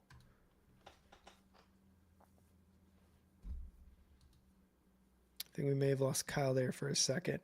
Ginger, yeah, they weren't planning on playing him at all in the preseason. And he just seems ahead of schedule, anyways, which is a good thing, Ginger, because, again, you out of all of us know how good that team, how good the Colts were last year with him at quarterback. It was good. Like Kyle said earlier, it didn't seem like there was a team in the AFC that could beat them. And he was just playing really, really well. He was playing really, really good ball. But yeah, like you're saying here, have to see it to believe it. Same with Tank Dell with the Texans. Same with Brian Thomas Jr. with the Jags, right? And then for the Tennessee Titans, I mean Cam Ward and really that defense, that defense as well. So have to see it to believe it. There's certain phases of a team, there's certain players of a team that really have to come down to that is how does week 1 through 5 go? Not to say that those are going to be the end all be all for any player, any phase of a team, but it's a very good 5 weeks of like, okay, maybe we're in trouble here. Or maybe we're doing well. So with Daniel Jones, got to see it to believe it. Hopefully nothing happens to him and we can see a full season of him in a Colts uniform. And I know definitely you want to see that, Ginger, because Anthony Richardson is not it, man. And like you tell me, Ginger, but for a quarterback in the middle of a game to be like, I'm taking myself out because I'm tired, you lose every fan's, I should say, respect with that type of comment. Fake an injury, dude.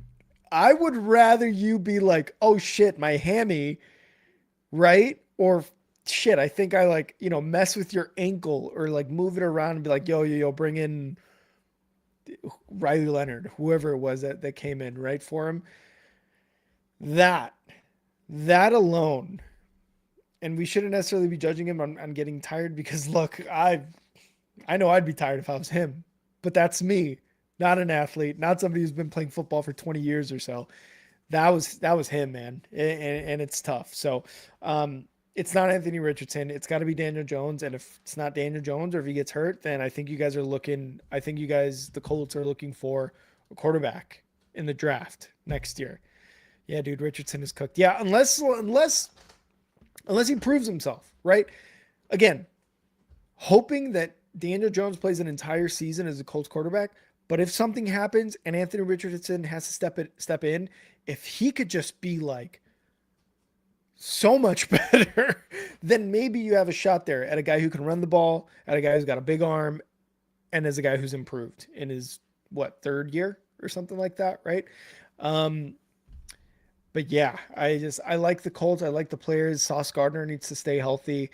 Daniel Jones obviously needs to stay healthy, and Jonathan Taylor is just going to be Jonathan Taylor. And hopefully Alec Pierce, kind of putting him in a box as a big time, big play guy. Hopefully he can become a wide receiver one because there's a lot of money. The Colts put a lot of money into him. So hopefully he can really settle into that wide receiver one role. With Keenan Allen on the other side and Josh Downs kind of being that slot guy, so hopefully he can really kind of solidify himself as that number one. Well, I mean, we kind of screwed it over by starting him so early. We knew it was a project and still threw him in there like he shouldn't have. Yeah. Drafting him so high, everybody wants to get in such a rush. You know what? And during that draft, when all of a sudden he was like, oh, well, watch out for Anthony Richardson from Florida. You didn't hear anything else prior to that. And like you said, everyone in the NFL knew he was going to be a project type of quarterback, a raw talent. You got to work with him. And then you start him right away. I don't know whose call that was, whether it was Steichen's or who, the GMs, the owner, whatever. I totally agree with what you said, where you should not have been starting him and you should have gotten a veteran quarterback. And GMs do this, owners do this, where, again, bringing the Bears into this with Caleb Williams. Eberflus, in his last year as the Bears head coach, had Caleb Williams and Tyson Bagent as the only quarterbacks. You're bringing in your number one overall pick, Caleb Williams, into a quarterback room with, no offense to Tyson Bagent at all, but that was his second year. And it wasn't even like he hadn't even started any games or actually he did start, I think, 1 or 2 games because Justin Fields got injured. But you bring him into a very, very, untested room with Tyson Bagent. And you didn't bring in anybody else? Like, at least with Ben Johnson, he's brought in Case Keenum. He brings in these vets who have had 10 plus years because he knows that he's got a young quarterback who needs to learn from the veterans. And Case Keenum is those type of quarterbacks who, they know their role. They know they're in there to mentor this guy and and we got Kyle back to mentor Caleb Williams. But with Anthony Richardson, it was like what are we doing here, right? Like, what are we doing here? And Crafty saying Richardson is the AFC's 9 or JJ McCarthy. They've both shown isolated flashes of potential, but can't stay healthy long enough to get the firsthand experience they need to develop any potential they may have. Could not have said it better myself, Crafty. And that's exactly why Ginger was saying, like, we shouldn't have started this guy. We should have brought in like a Daniel Jones type of person to start over Anthony Richardson. So yeah, I agree. What was the So the discussion was mostly, Ginger made a good point about Anthony Richardson. And really what I was saying was you'd hope that Anthony Richardson, if given another opportunity, whether it be to an injury to Daniel Jones or just an opportunity in general, that you hope he can show you something that maybe makes you either want to re-sign him or keep him on as a quarterback, or the Colts, if Daniel Jones for any reason has a bad year, whether it be due to injury or due to just be bad performance, the Colts are going to be looking for a quarterback next season. It's one of those two options. So that's kind of where we were at. You guys are still believing in Anthony Richardson? No, I don't. I know because I told Ginger, I was like, every single Colts fan last season lost every ounce of respect or any sort of like belief in Anthony Richardson when in the middle of a game he said, "Yo, I'm tired. I'm out. Take me out." Yeah, and I just feel like Daniel Jones is just playing so well right now that the only reason you would even talk about it is if he needed to come into the game. But if Daniel Jones gets hurt, like the season's over, and Anthony Richardson could come in and play good, but he's not going to play. Even if he looks good, he's not going to look the way Daniel Jones looked. You know what I mean? Yeah, like he's got to have some huge leap. It would be astronomical. Like Daniel Jones is playing at such a high level. Like he would come in and maybe if they're a good team, do like a Teddy Bridgewater, like just keep them afloat. Not bad, not good, but like it's not like going into next year they're going to be like, all right, time to move off Daniel Jones. Like he's shown, in my opinion, Daniel Jones has already shown too much. Like I think the Colts have. This is a great question to ask you. I think the Colts have their long-term answer at quarterback. I believe Daniel Jones is their quarterback for the next, I'm going to say 8 years.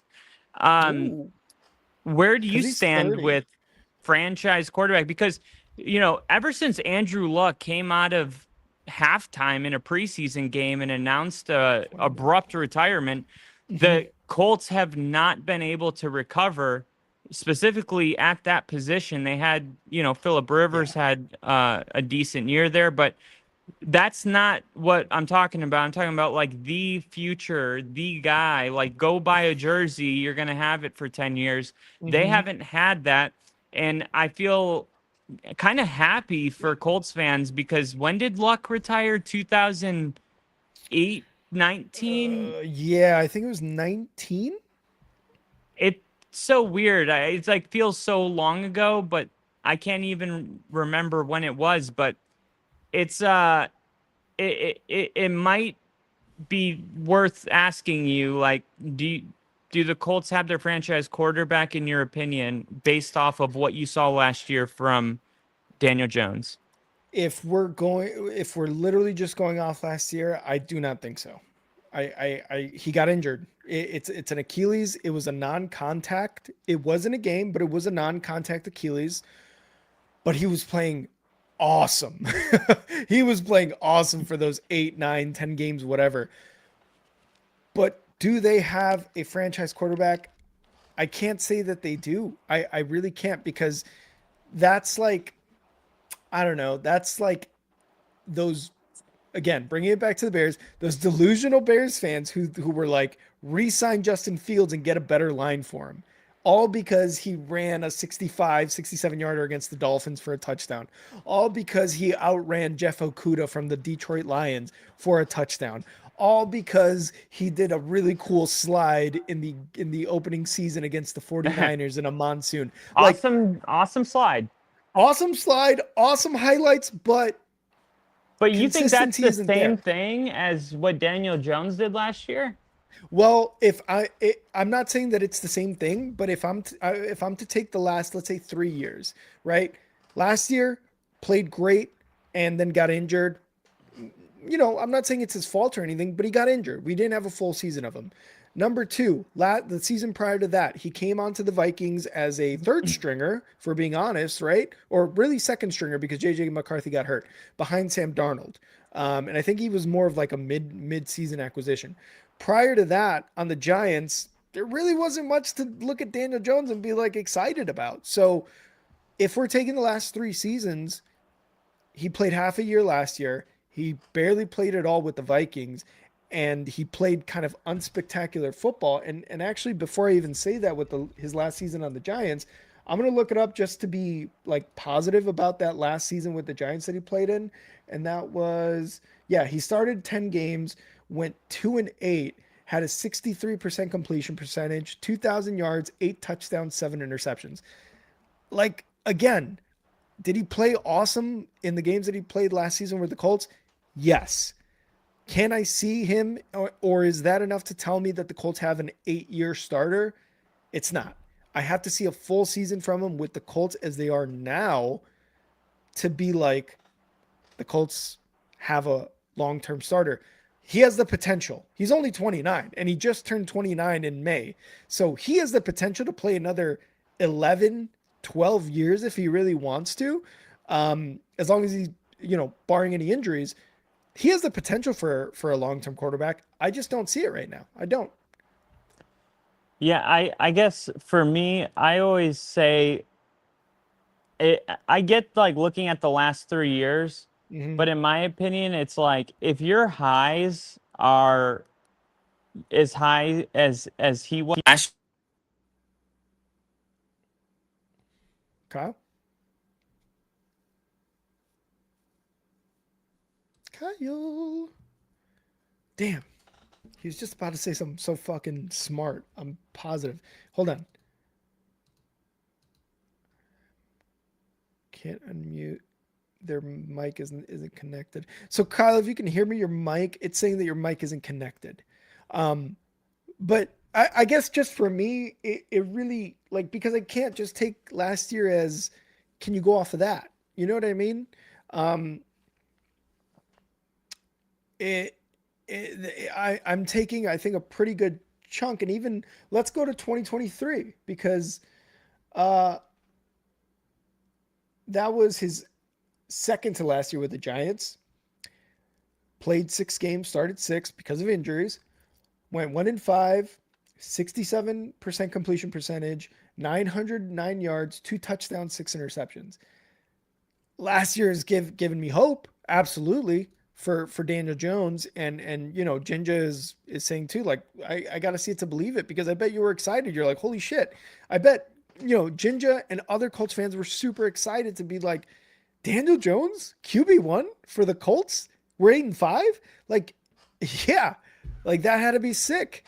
And I'm sure you guys were excited for that and were thinking that, because Anthony Richardson clearly isn't working out. I just can't say with the information given or seen that, hey, this guy's a franchise quarterback. So I kind of just wanted to kind of end it with that. And we'll see if we get Kyle back here in a sec. But yeah, Kyle, if you can hear me, your mic isn't connected is what StreamYard is saying. Oh, let's see if we can unmute. Yeah, still mic is not connected, Kyle. Just a heads up to you. Yeah, 28 last year, just turned 29 in May. Still not connected, Kyle. I was curious There we go.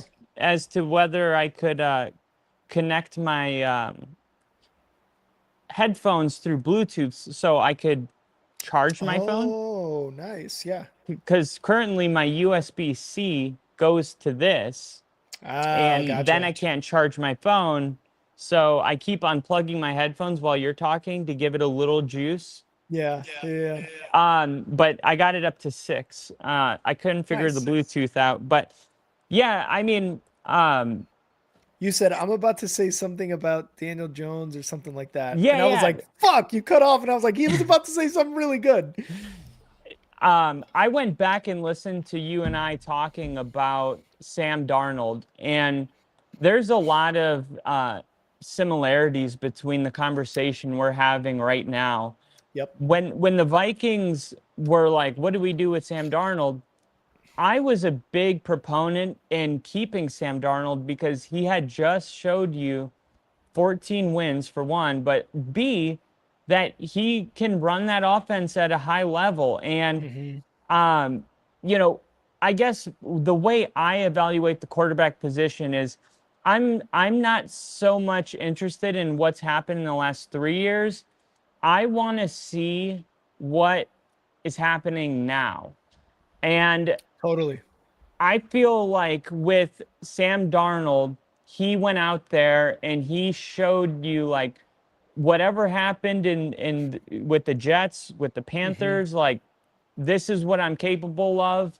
I'm playing good ball. And I feel the same way with Daniel Jones last year. It's like I know that there's been moments where you're like, what a bum. And I know that it's like gonna take a long time. Like let's be real. Sam Darnold just won a Super Bowl. And in the last 2 years, no quarterback in the NFL has won more football games than him. And he's not even in people's top 12. So you talk about like old habits. I mean, what's it going to take for Sam Darnold to you make an appearance in the top 12?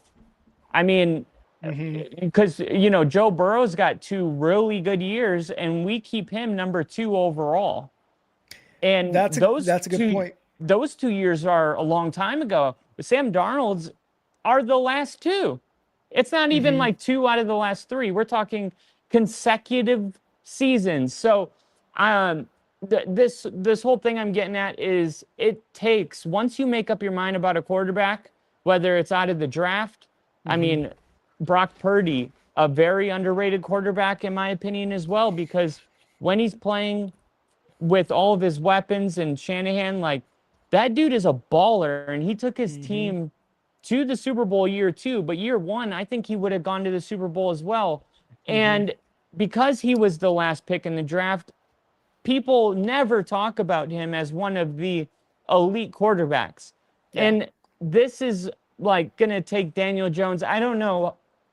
He could win a Super Bowl this year with the Colts, and I don't think Daniel Jones would be considered top 12 next year. It would take so because it didn't work like that for Sam Darnold, and I know for a fact, Yeah. I saw Knicks outplay Josh Allen, and Hmm. that doesn't mean anything anymore. So it takes so much work to like change people's mind about a guy. All that to say, I accept that I'm gonna feel a certain way about Daniel Jones, but I refuse to let that drive the truth. I have to Yeah. Yeah. be willing to separate the idea of Daniel Jones from the reality of Daniel Jones. And what we saw last year, to me, it's like you can't get lucky in football at the quarterback position. You can you can have a great defense and just kind of find a way. Like we've seen quarterbacks do that where it's like, which quarterback was in the Super Bowl? Uh, uh, what is it? Rex Grossman? Yeah. Rex Grossman. Who is the Ravens quarterback who didn't do anything? Oh yeah, I can't even remember his name. I know who Yeah, you're talking not about in definitely 2000. not. Yeah, not Flacco, but the other guy. Yeah. Yeah. Yeah. So I'm not saying it's like impossible, Eh, but yeah. these quarterbacks we're talking about, they're having better than good seasons, and their team in some cases winning a Super Bowl, in other cases are 10-1 before the injury. So I don't believe you can play like a great game every Hmm. single week consecutively for 10 weeks and it can be luck.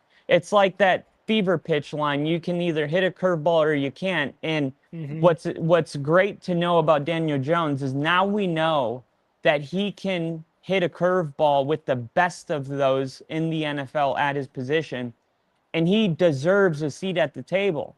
And there's nothing that he did in New York that can take it away, in my opinion. And to me, I think I'm being progressive with Daniel Jones. I think everyone would be right to jump on board because, and look, the only concern I have is the Achilles. To be, Yeah, you but know, it's also this history of injuries is what so what do you scares me. make of injury history? Because he had a terrible O-line in New York, and I don't know if like, do you believe in like what do you? Joe Burrow has an injury history, but people still rank him number 2 or 3 every year. Yeah, and I think when we're talking, so let's say for example, we are talking about Joe Burrow and Daniel Jones. Sorry, there was one season where Daniel Jones was like, oh my God, with the Giants, right? Like he looked really, really good. He was running, he was rushing for touchdowns. He was passing for him. He was fast under Dable with the Giants. Like it looked really good. And then it was like injury, inconsistency, injury, inconsistency. With Joe Burrow, first year, his rookie season, injury, right? And it was like, oh no. The homecoming of this guy to the Bengals was just ruined. But what did he do the year after that? He went to the Super Bowl. He lost it, but he put up a really good fight against those Rams, right? Now, over the last few years, it's been injuries. But when he hasn't been injured, like 2 seasons ago, when him and Jamar Chase and T. Higgins were putting up stupid numbers offensively, that's what catapults and keeps him in those top fives. Whereas Daniel Jones, again, he's had one really good year, and he had one really, really good year last year taken away from him by injuries. It's just the consistency has never been there.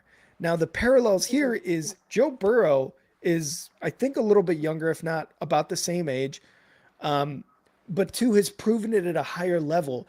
I think Jones is younger, ain't he? I think you may be right because Daniel Jones is 29. I'm not sure how old Burrow is, but I think when we're paralleling the two, who's kept it more consistent when healthy? It's Joe Burrow all the way, man. Yeah. He is the difference maker quarterback, whereas Daniel Jones, it's just been like, I know you said you're not necessarily looking at what happened with the Giants, but there was a lot of inconsistency there. What I will say is whatever happened with Dable, there is like a night and day difference between Dable and Steichen. Steichen was able to lock in with Daniel Jones and make him as good as he was last season. So I think there's a lot of connection there as well between Daniel Jones and Darnold, where they went from really bad situations and less than known offensive coordinators or offensive schemes to guys that actually know what to do with a quarterback like that. In Kevin O'Connell, in Shanahan when he was in San Francisco for that little bit, in Steichen, and now with Kubiak last year, Darnold when they won the Super Bowl, they move on to these guys who know what to do with quarterbacks like this, and they improve, and you see that, and it is a lot of credit to the coaches, but you cannot take any credit away from Darnold and Daniel Jones because it's like, oh, they took the time to learn the playbook, to learn the plays, to go through the motions, and to do what they do best, and that is be quarterback. With Joe Burrow, dude, Joe Burrow could go under any offensive coordinator, and he would be Joe Burrow. Like, let's be honest. Same with Manning. And same with, yeah, exactly. Same with Peyton Manning, same with your Tom Brady's, same with your Mahomes, and even Josh Allen and Lamar Jackson. You put any offensive coordinator with those guys, and they are who they are.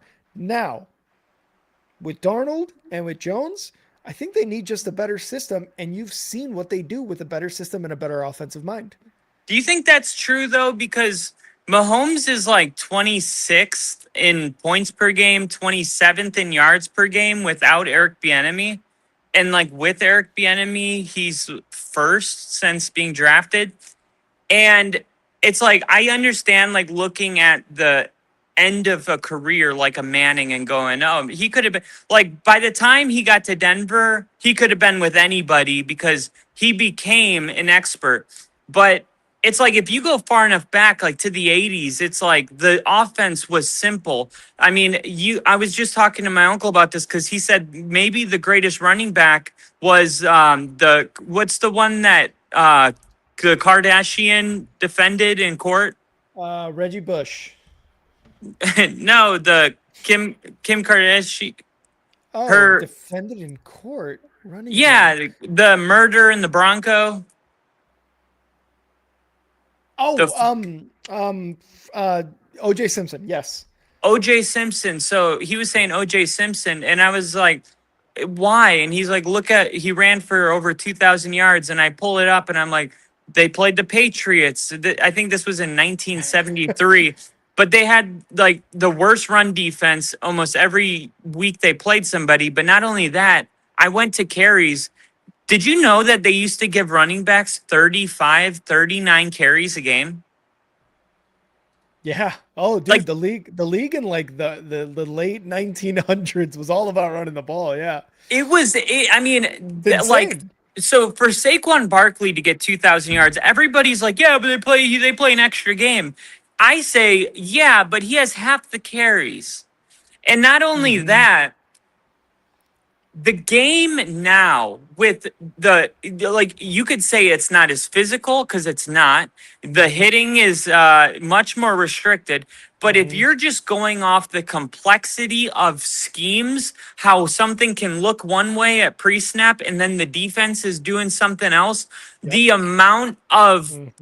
if I give you a combination 5 digits and you could use 1 through 5, you could give me like 3,000 different ways to do it. Hmm. There's that same thing happening with 3-man, 4-man, and 5-man pressures. There's Hmm. so many different combinations now that are being executed at a high level. And Hmm. I don't think it's a coincidence that we're seeing this new era of football where Sam Darnold, um, Tannehill feels like the first one, but Daniel Jones, I'm starting to wonder if this is just the way the NFL is, where you come into the league, you get your ass kicked, you get valuable experience, and then you have a Malik Willis resurgence. Like Yeah. I expect Malik Willis to be good this year. I watched his film last year, or Uh-huh. yeah, last year. Like Malik Willis was making insane reads, Hmm. insane throws. I'm talking like his fifth progression type of read. I'm so impressed with what I saw from him, and I'm wondering, is the defense just so complex that like the days of rookies just coming into the league and like being amazing, even if you're Caleb Williams, the greatest prospect ever, he Yeah. still needed to get his ass kicked for a year. And you Yeah. could say, well, it's coaching. I think he just needed, I think the league's just really hard now, no matter what. Hmm. Um, and it was the same thing with Drake May, you Hmm. know. The only one that had success right away was Jaden Daniels and Bo Hmm. Nix. But isn't it weird that those are the two quarterbacks that, because of COVID, had the most college football experience of all time? That's what I was going to say. The progression on all levels of football seemed to have improved from like the days of running backs getting however many carries or whatever, right? Like I totally agree where the progression on all levels from college to the NFL, like it is just vastly different than from college to the NFL was in like the 80s, right? Where running the ball and drafting running backs number 1 through 10 overall was like a home run move regardless. But yeah, dude, I really think that like the progression and how well executed and how more confusing or how confusing they look the schemes are getting in the NFL. It's true because the biggest thing that everyone talks about is like the West Coast offense, slinging the ball, right? Is like that's what you're seeing. You're seeing just variation after variation after variation of West Coast football. I mean, the forward pass wasn't invented until what, like the 60s or something like that, or like prior, whatever it was. So a lot of things have happened from that time to now, where we're getting where you're saying like these guys are coming in pretty damn well prepared. Yes, do some of them have to get their asses kicked in terms of quarterbacks, running backs, whatever? Sure, but I think as you kind of progress in your career, you're like, oh yeah, no, I'm starting to get it. Yeah. And you know, in regards to Daniel Jones and Darnold, like maybe there are certain coaches during their time with their former teams where maybe they weren't necessarily the best schemes. Maybe kind of like Nagy with Trubisky and with Justin Fields, he was trying to form them into his scheme instead of working his scheme around them, which I think is like the biggest thing as a coordinator or coach that you have to do. You got to play to your strengths. You can't Yeah. try to make your weaknesses play into your coach's strengths. You've got to play to your players' strengths and create something around that, whether it be defense, offense, special teams, what have you. That's what the coaches have to do. And I think personally, what I've seen from Sam Darnold and Daniel Jones going to Steichens, going to Shanahan's and O'Connell's and Kubiak's, those systems worked because those guys know exactly what the hell they're doing with Daniel Jones and Darnold. So you think that's all? I mean, I get it. That's a huge part of it. But I remember with Tannehill, like, and I see like Crafty's saying like, well, this happened in the past too. I'm not saying that there weren't quarterbacks that got drafted, were asked for 4 years, and then had, oh my God, I get it, light bulb moment, and now they're great. I'm just saying, like, it's starting to feel like it's becoming the norm. Like, even Baker Mayfield, I mean, he went from Cleveland to Carolina, then he got thrown away. Yeah. Like, now he's a franchise quarterback, and it's like we can't even remember that about him. Mm-hmm. And you just go down the list, and you're like, oh, well, maybe. And of course, getting drafted to the worst team, the most dysfunctional organization, is always what happens to the best quarterbacks, because those were the teams that lost all their games the year before. Mm-hmm. So, a lot of this has to do with a quarterback failing and then going into a better situation with a functional team. Yeah. But outside of that, it's that the same thing I was saying about Cam Ward, where it's like last year was so difficult, they couldn't do anything right, and now this year is going to feel a lot easier because the defense is going to be better, the offensive line is going to be better, the receivers will be better, and it's like, wow, maybe that's a part of what's helping these quarterbacks as well, is going to another team and everything's better. Like it seems like it's like a lot of these quarterbacks that we're talking about are coming from the same places. Cam Ward, Malik Willis, Tennessee.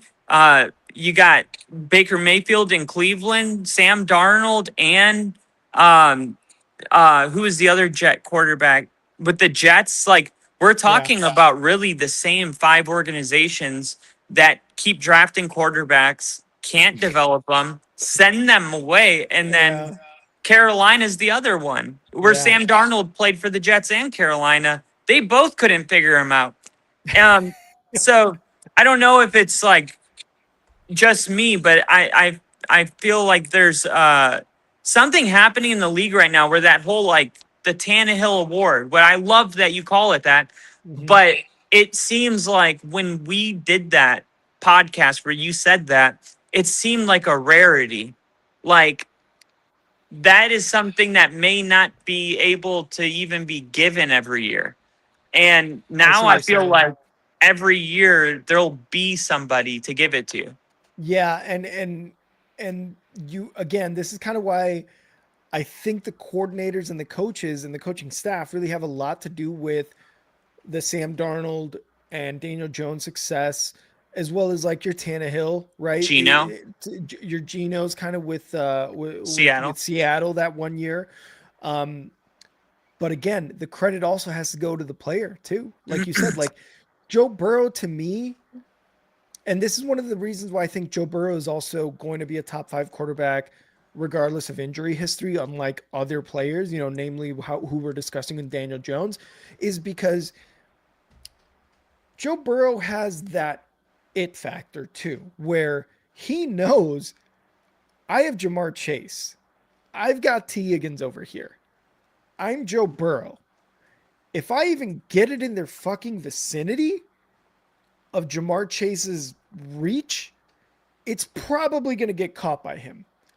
And I feel like something that's happening, and I think Crafty mentioned this earlier with CJ Stroud, is he's getting a little gun shy. And that's what I was saying to him. Like last season, that's kind of what I saw from CJ Stroud whenever I would watch Texans games. I think that the best quarterbacks know who their best players are, how to get it to them. Whereas your guys like Daniel Jones and Sam Darnold maybe take a little more time to do that, or just don't have the players and coordinators and coaching staff in place to give them that confidence. Whereas Joe Burrow has been doing it since day one. Josh Allen took him a couple of years. Patrick Mahomes basically has been doing it since day one, right? Like there's guys like this who I'm going to get it to him. Fuck it. Justin Jefferson's down there somewhere. Tyreek Hill's down there somewhere. Who did I just say? Justin Jefferson. No, from the Bengals. Jamar Chase. Jamar Chase is down there somewhere, right? Like these are guys that know. I know my abilities and I know the abilities of my guys, and like sometimes you need somebody when you're not a Joe Burrow, when you're not a Patrick Mahomes, you need somebody to give you that confidence. Maybe Tyler Warren's out there somewhere. Tyler Warren's down there somewhere. I'm gonna launch this mother. But I think Steichen gave Daniel Jones kind of that confidence. Whereas Dable, I feel like, is just an asshole and just yells all the time. Where he's kind of like more of an OG coach, right? Like Going into the concussion tent, like yeah. This will never not bother me. Like somebody's getting evaluated for a concussion and you're just like in there, like, can you go back in? It's like, this is between the player and the doctor, you fucking idiot. Get out. Idiot. Yeah. So really all of this to say that, I think I've got the Jags repeating as division champions.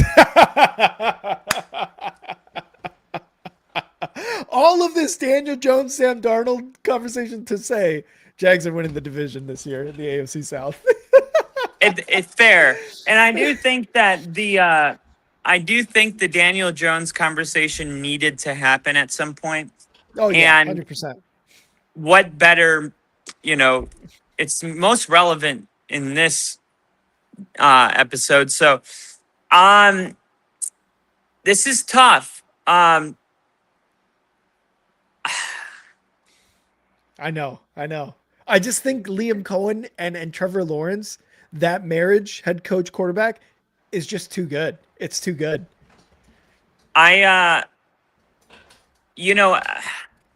other thing though that I'm not with Jacksonville is they were, I think, 26th in sacks. Very bad at getting pressured. Yep.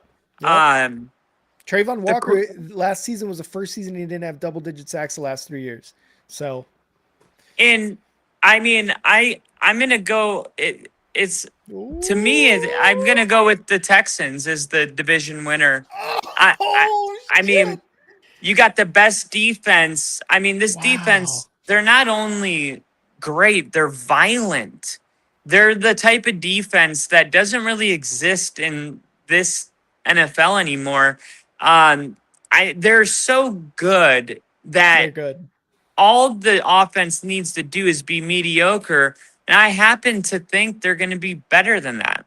I think that whenever a new offensive caller comes in, he goes, hey, I know you guys been running the ball, running it this way, but now we're going to do this zone scheme thing. And I know none of you guys know how to do it, but we're going to do it. Look, you were just saying how bad an idea that is. But now year 2, I feel like the players really got a grasp on what they're being asked to do.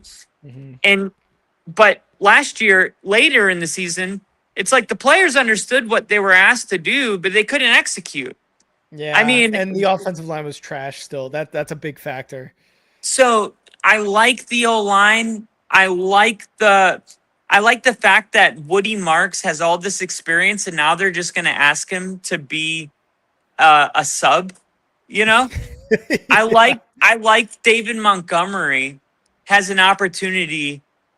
I like it seems like this is the first time in a long time since he was in Chicago and they let him go Mm-hmm.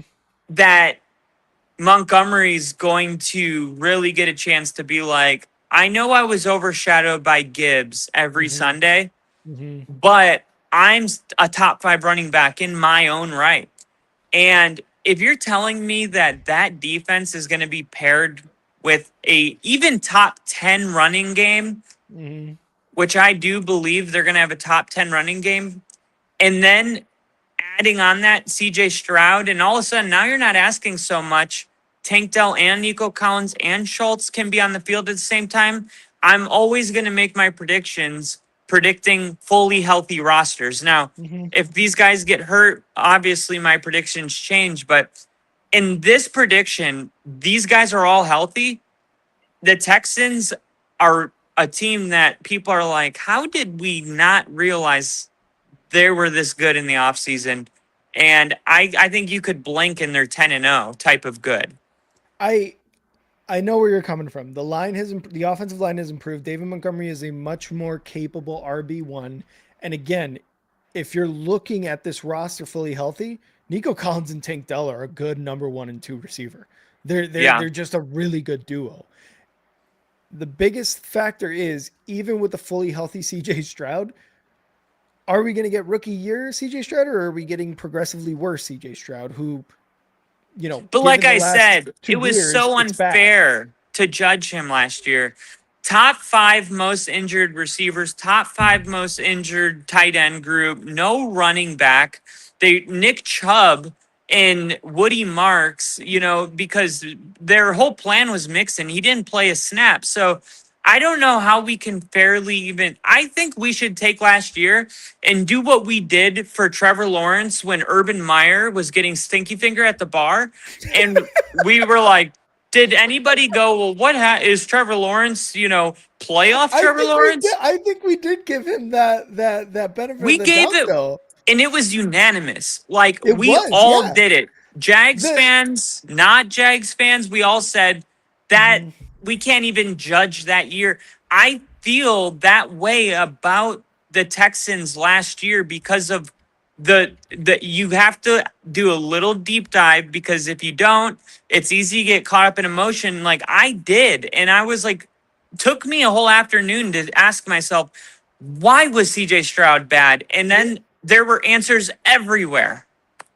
but I also think like from because Slowick was his offensive coordinator 23, 24, and then last year was Nick Caley, who's going to be the offensive coordinator this year as well.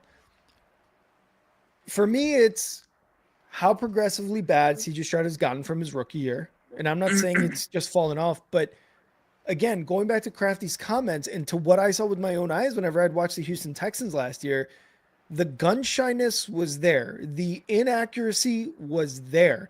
And to not be consistent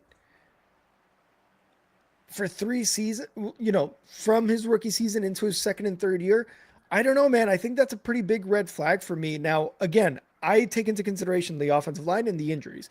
Tank Dell has been injured for for his first 2 NFL seasons. Nico Collins has been there for the most part. Like I would say for like 85% of his games, he's been there and he's caught 1,000 yards, whether it is in 10 games or whether it's in 16, 17. It's just CJ Stroud.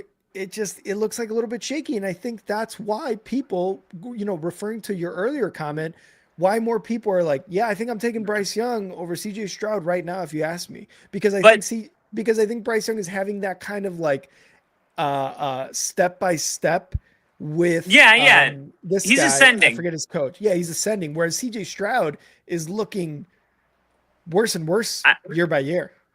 I get that, but at the same time, we have to ask ourselves, is it more possible that CJ Stroud in 3 years became a bad quarterback from a good quarterback? Or when they had Laramie Tunsil and a solid offensive line, and CJ Stroud was so calm in the pocket. Like his rookie year, he would just stand there. He looked like a vet. Do you remember how confident and calm he was in the pocket I, his rookie year? I just remember how really good he was. I don't He remember a he lot. his The thing that I remember the most about Stroud was him being abnormally calm in dropbacks. Like he had been here for, this was his 10th season or something. And then last year I was counting 2 seconds to throw the ball. 3 seconds they let Mhm. Tunsil go. I don't think they were, the combination of the new offensive line scheme they were running and letting Tunsil go, the whole That thing was was a rough. disaster. Yeah. And you're like, well, he was a little gun shy, but it's like, if I told you you got 3 seconds to get rid of the ball.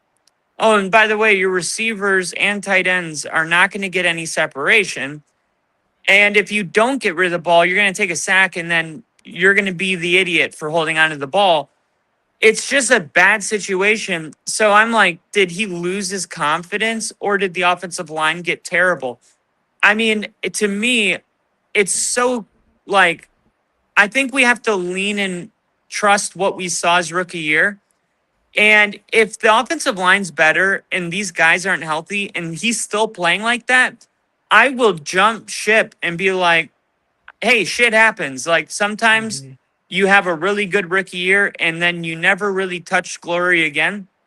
But for me, I'm gonna have to wait and see what what you're basically saying. I'm gonna need to see it Mhm. behind a good old line, because I understand full and well why he looked the way he did last year.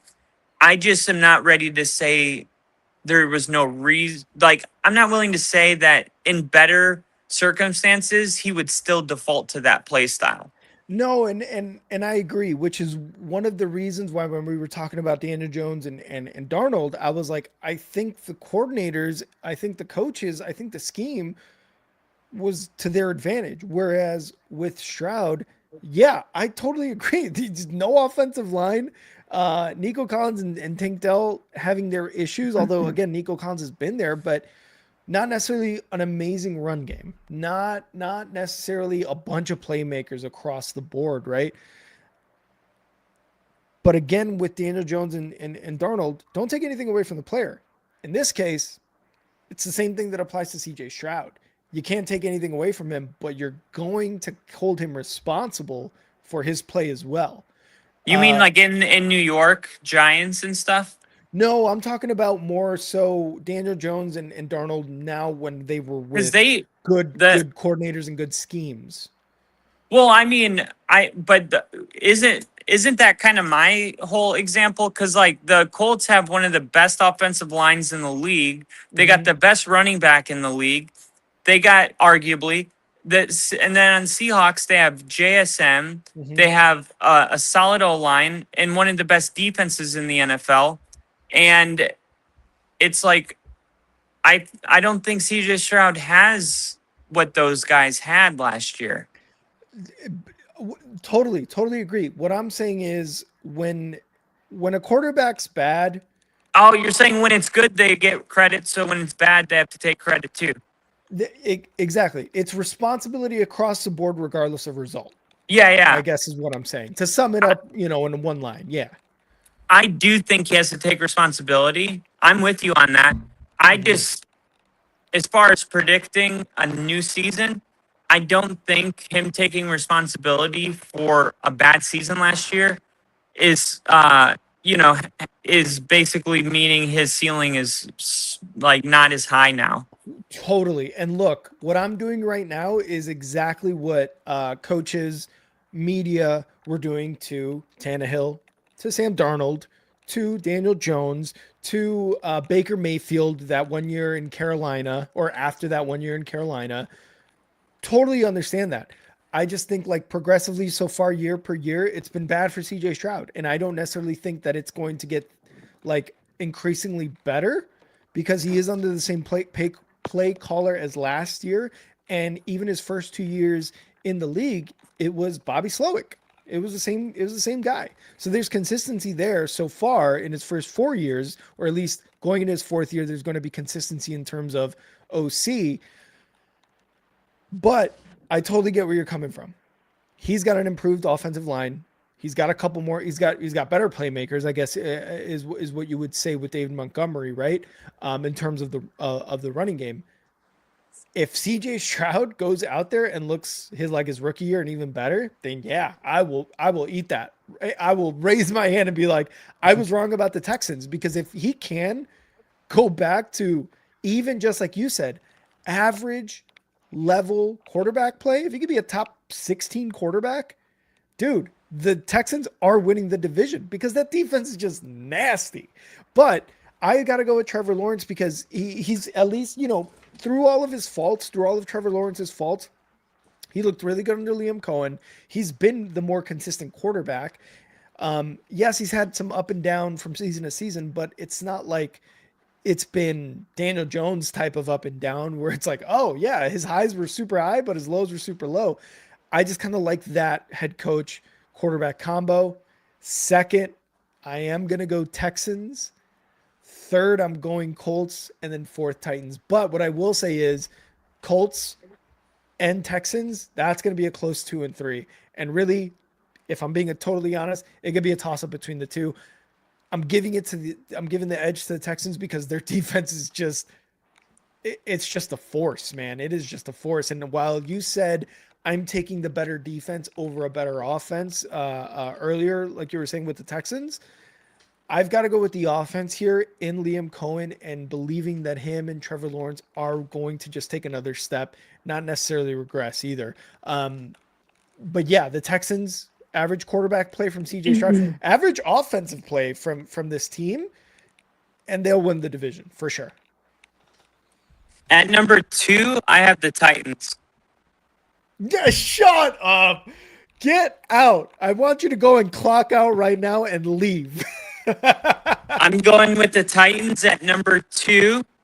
I think Cam Ward is going to have a great year. I think their defense is going to be stout, very good. Yeah. I think people are really sleeping on how good their defense is going to be. I think if their 4th overall pick works out and Calvin Ridley has, a bounce back year, and there's something about a 4th overall rookie in the building that makes you want to, go out and play. Like, hey, you know how it is when you're 30. You're like, I'm I not, wish I was 30 again. but you've been 30. You've been 30. Oh, I'm in my 30s, baby. Oh yeah, hell yeah. I'm 32, and I still feel like I'm 30. Like, but I'm just saying, I think this is going to be healthy competition for Calvin Ridley, who is also a very high draft pick, and I think he's going to want to show the new guy, like, you got a lot of learning to do. You're still a rookie, and I think this is good for Calvin Ridley. I really do think with Saleh and Dable both in Tennessee, It's a huge that jump. I think the floor is really high. And with Jacksonville, on the other hand, I do see a scenario where Jacksonville and the Colts finish with around 7 wins. Ooh, And okay. I think the reason is because this division's so tough. I don't know how to predict, 3 teams all winning 10, 11 games. Mm-hmm. And I'm not ready to do it because of the Achilles for Daniel Jones. I love, like, if Daniel Jones by week 2 is like playing like he was last year, then I'm going to be like, the Colts can win the division. And actually, let's redo it. I got the Colts winning the division. No, I probably would still go with the Texans because of the defense, but let's just say it would be so close that it would be irrelevant. Kind of Yeah. like the Broncos, Chargers, and Chiefs the last couple of years. It's like, well, whoever you have at 3 doesn't mean that they're more than 2 games away from 1. It For just sure. means that's where you have them landing because you got to pick. And I think that's how I look at the AFC South. But I do think with the kind of the Colts and Jags in a similar tier for me. I think the Titans could be a very sneaky. I had the Patriots last year as my sneaky good team. I remember on our predictions, everyone laughing in my face. They went to the Super Bowl. Except that one Patriots Except that fan one we had. Patriots fan, which doesn't count. Let's be real. But no, like I really think I don't think Tennessee is going to compete for a Super Bowl, but I think Cam Ward's going to look really good. I think he's going to.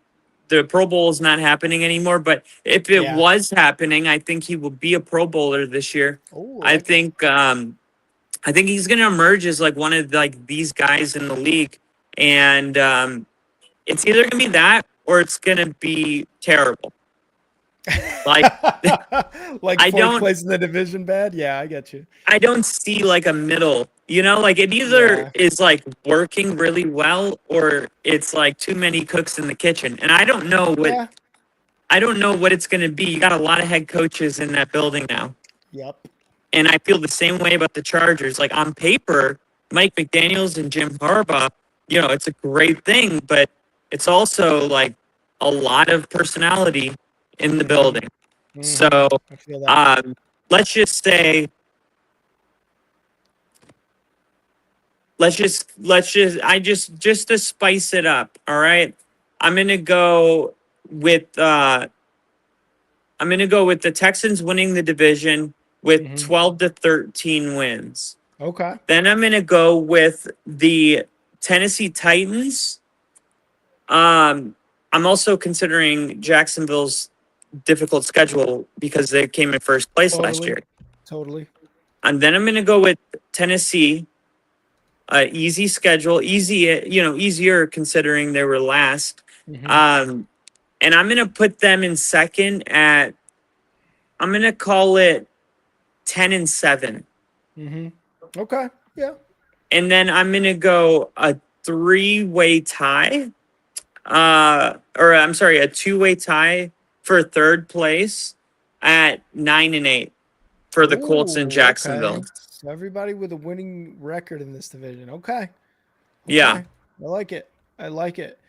Yeah. So you've got the Texans followed by the Titans and then a tie between the Colts and the Jaguars for third place. I have got the Jags.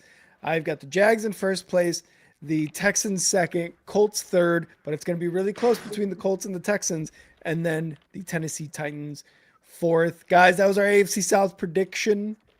Thank you guys for being here, and hopefully you guys enjoyed it. But yeah, I mean, I like it. I like where you're at, dude. I like the bump that the Titans get from Salah and from Dable at basically at head coach, defense coordinator, and then at offensive coordinator. I do like that bump. I do think they're well on their way to becoming who they were in the late 2010s with Vrabel. I really do think so. And my X factor is simple. This is the last year they're ever going to play in this stadium they're in right now. Right. I think they're going to want to leave on a good note. And to Ginger's point, like I said, in any quarterback, Aaron Rodgers, Kirk Cousins, if you tear your Achilles, specifically the Achilles, the next year, I am going to bet on regression. And I hope every year I'm wrong. I just haven't seen anybody come back the next year from Achilles and look like they looked. Any good quarterback playing at the level Daniel Jones was playing at, I've never seen him come back the next year play at that same level. It's always year 2. And sometimes late in that year back, like the last 2 weeks of the season. So if Daniel Jones does change this and there is just rapid healing in his body, then I have no problem taking the Colts to be a playoff team and try to get the 1 or 2 seeds. So Yeah. like that's pretty much all coming down to the Achilles injury. Yeah, we'll see, and we'll see how it goes. We'll see week 1, and just kind of beyond. Those first few weeks of the season are really, really important to tell how injuries are going for people. But Especially because he hasn't played in any preseason. I exactly, have yeah, nothing to go off of, joint practices is about it. Yeah, for sure. All right, guys. Well, thank you guys so much for everyone who's here. Crafty, Jinja, appreciate it. Thanks for all the comments. We really appreciate your guys' insights and things like that to kind of help the show move along. So that was our AFC South predictions. Tune in next week. We're gonna try to get as many more divisions as possible within the next couple weeks, prediction wise. And then, Kyle, we're 2 weeks away from football, dude. We're Stop 2 it. weeks. Stop it. We're 2 weeks, baby. Football's back. I mean, Do you know football's who here. plays on Monday night, week 1? Monday night, week 1. I don't remember who it is. I know that the Seahawks opened the season on Wednesday. I just don't know who the first Monday night game is. Oh wait, that's the Broncos, isn't it? Burr, burr, Boom, burr, boom, boom, burr. boom. Boom, boom, boom, boom, boom. Boom, boom, boom, boom. You get this year Monday Night Football, and I got last year, dude. It's like it's just the We're connection. connected. We're connected. We're connected. Our At the teams tip. are connected. Oh, and by the way, I heard on ESPN somebody it was no, it was who's I always call him my dad, the bald guy. He was on SVP um or Colin Coward? no, he's Rich Eisen. Rich Eisen. Yeah. Rich Eisen predicted, I believe it was Rich Eisen, the Broncos and Bears to meet in the Super Bowl. Oh shit! And that would tear this podcast apart. dude, I was watching that and I was like, okay, now this is getting too real. It's getting too real. I think because of all the connections we've made as being a part of this show, that's going to be an eventuality, and it's going to happen in our lifetime, dude. It's going to be a Broncos Bears Super Bowl. Well, I mean, I don't know what we'll do. Caleb Williams versus Jarrett Stidham in the Super Bowl. That's too soon. Too soon. Well, thank you guys again. Thank you guys again, Ginger Crafty, for being here. We appreciate everything. Hit that like button, hit that subscribe button. Follow us on X. There we go. Kyle's got it. At Only Football Pod and at NFL with Kyle. Thank you guys again so much for being here. We appreciate all the comments, all the likes. Thank you guys again. And Kyle, always a good time, brother. Always a good time.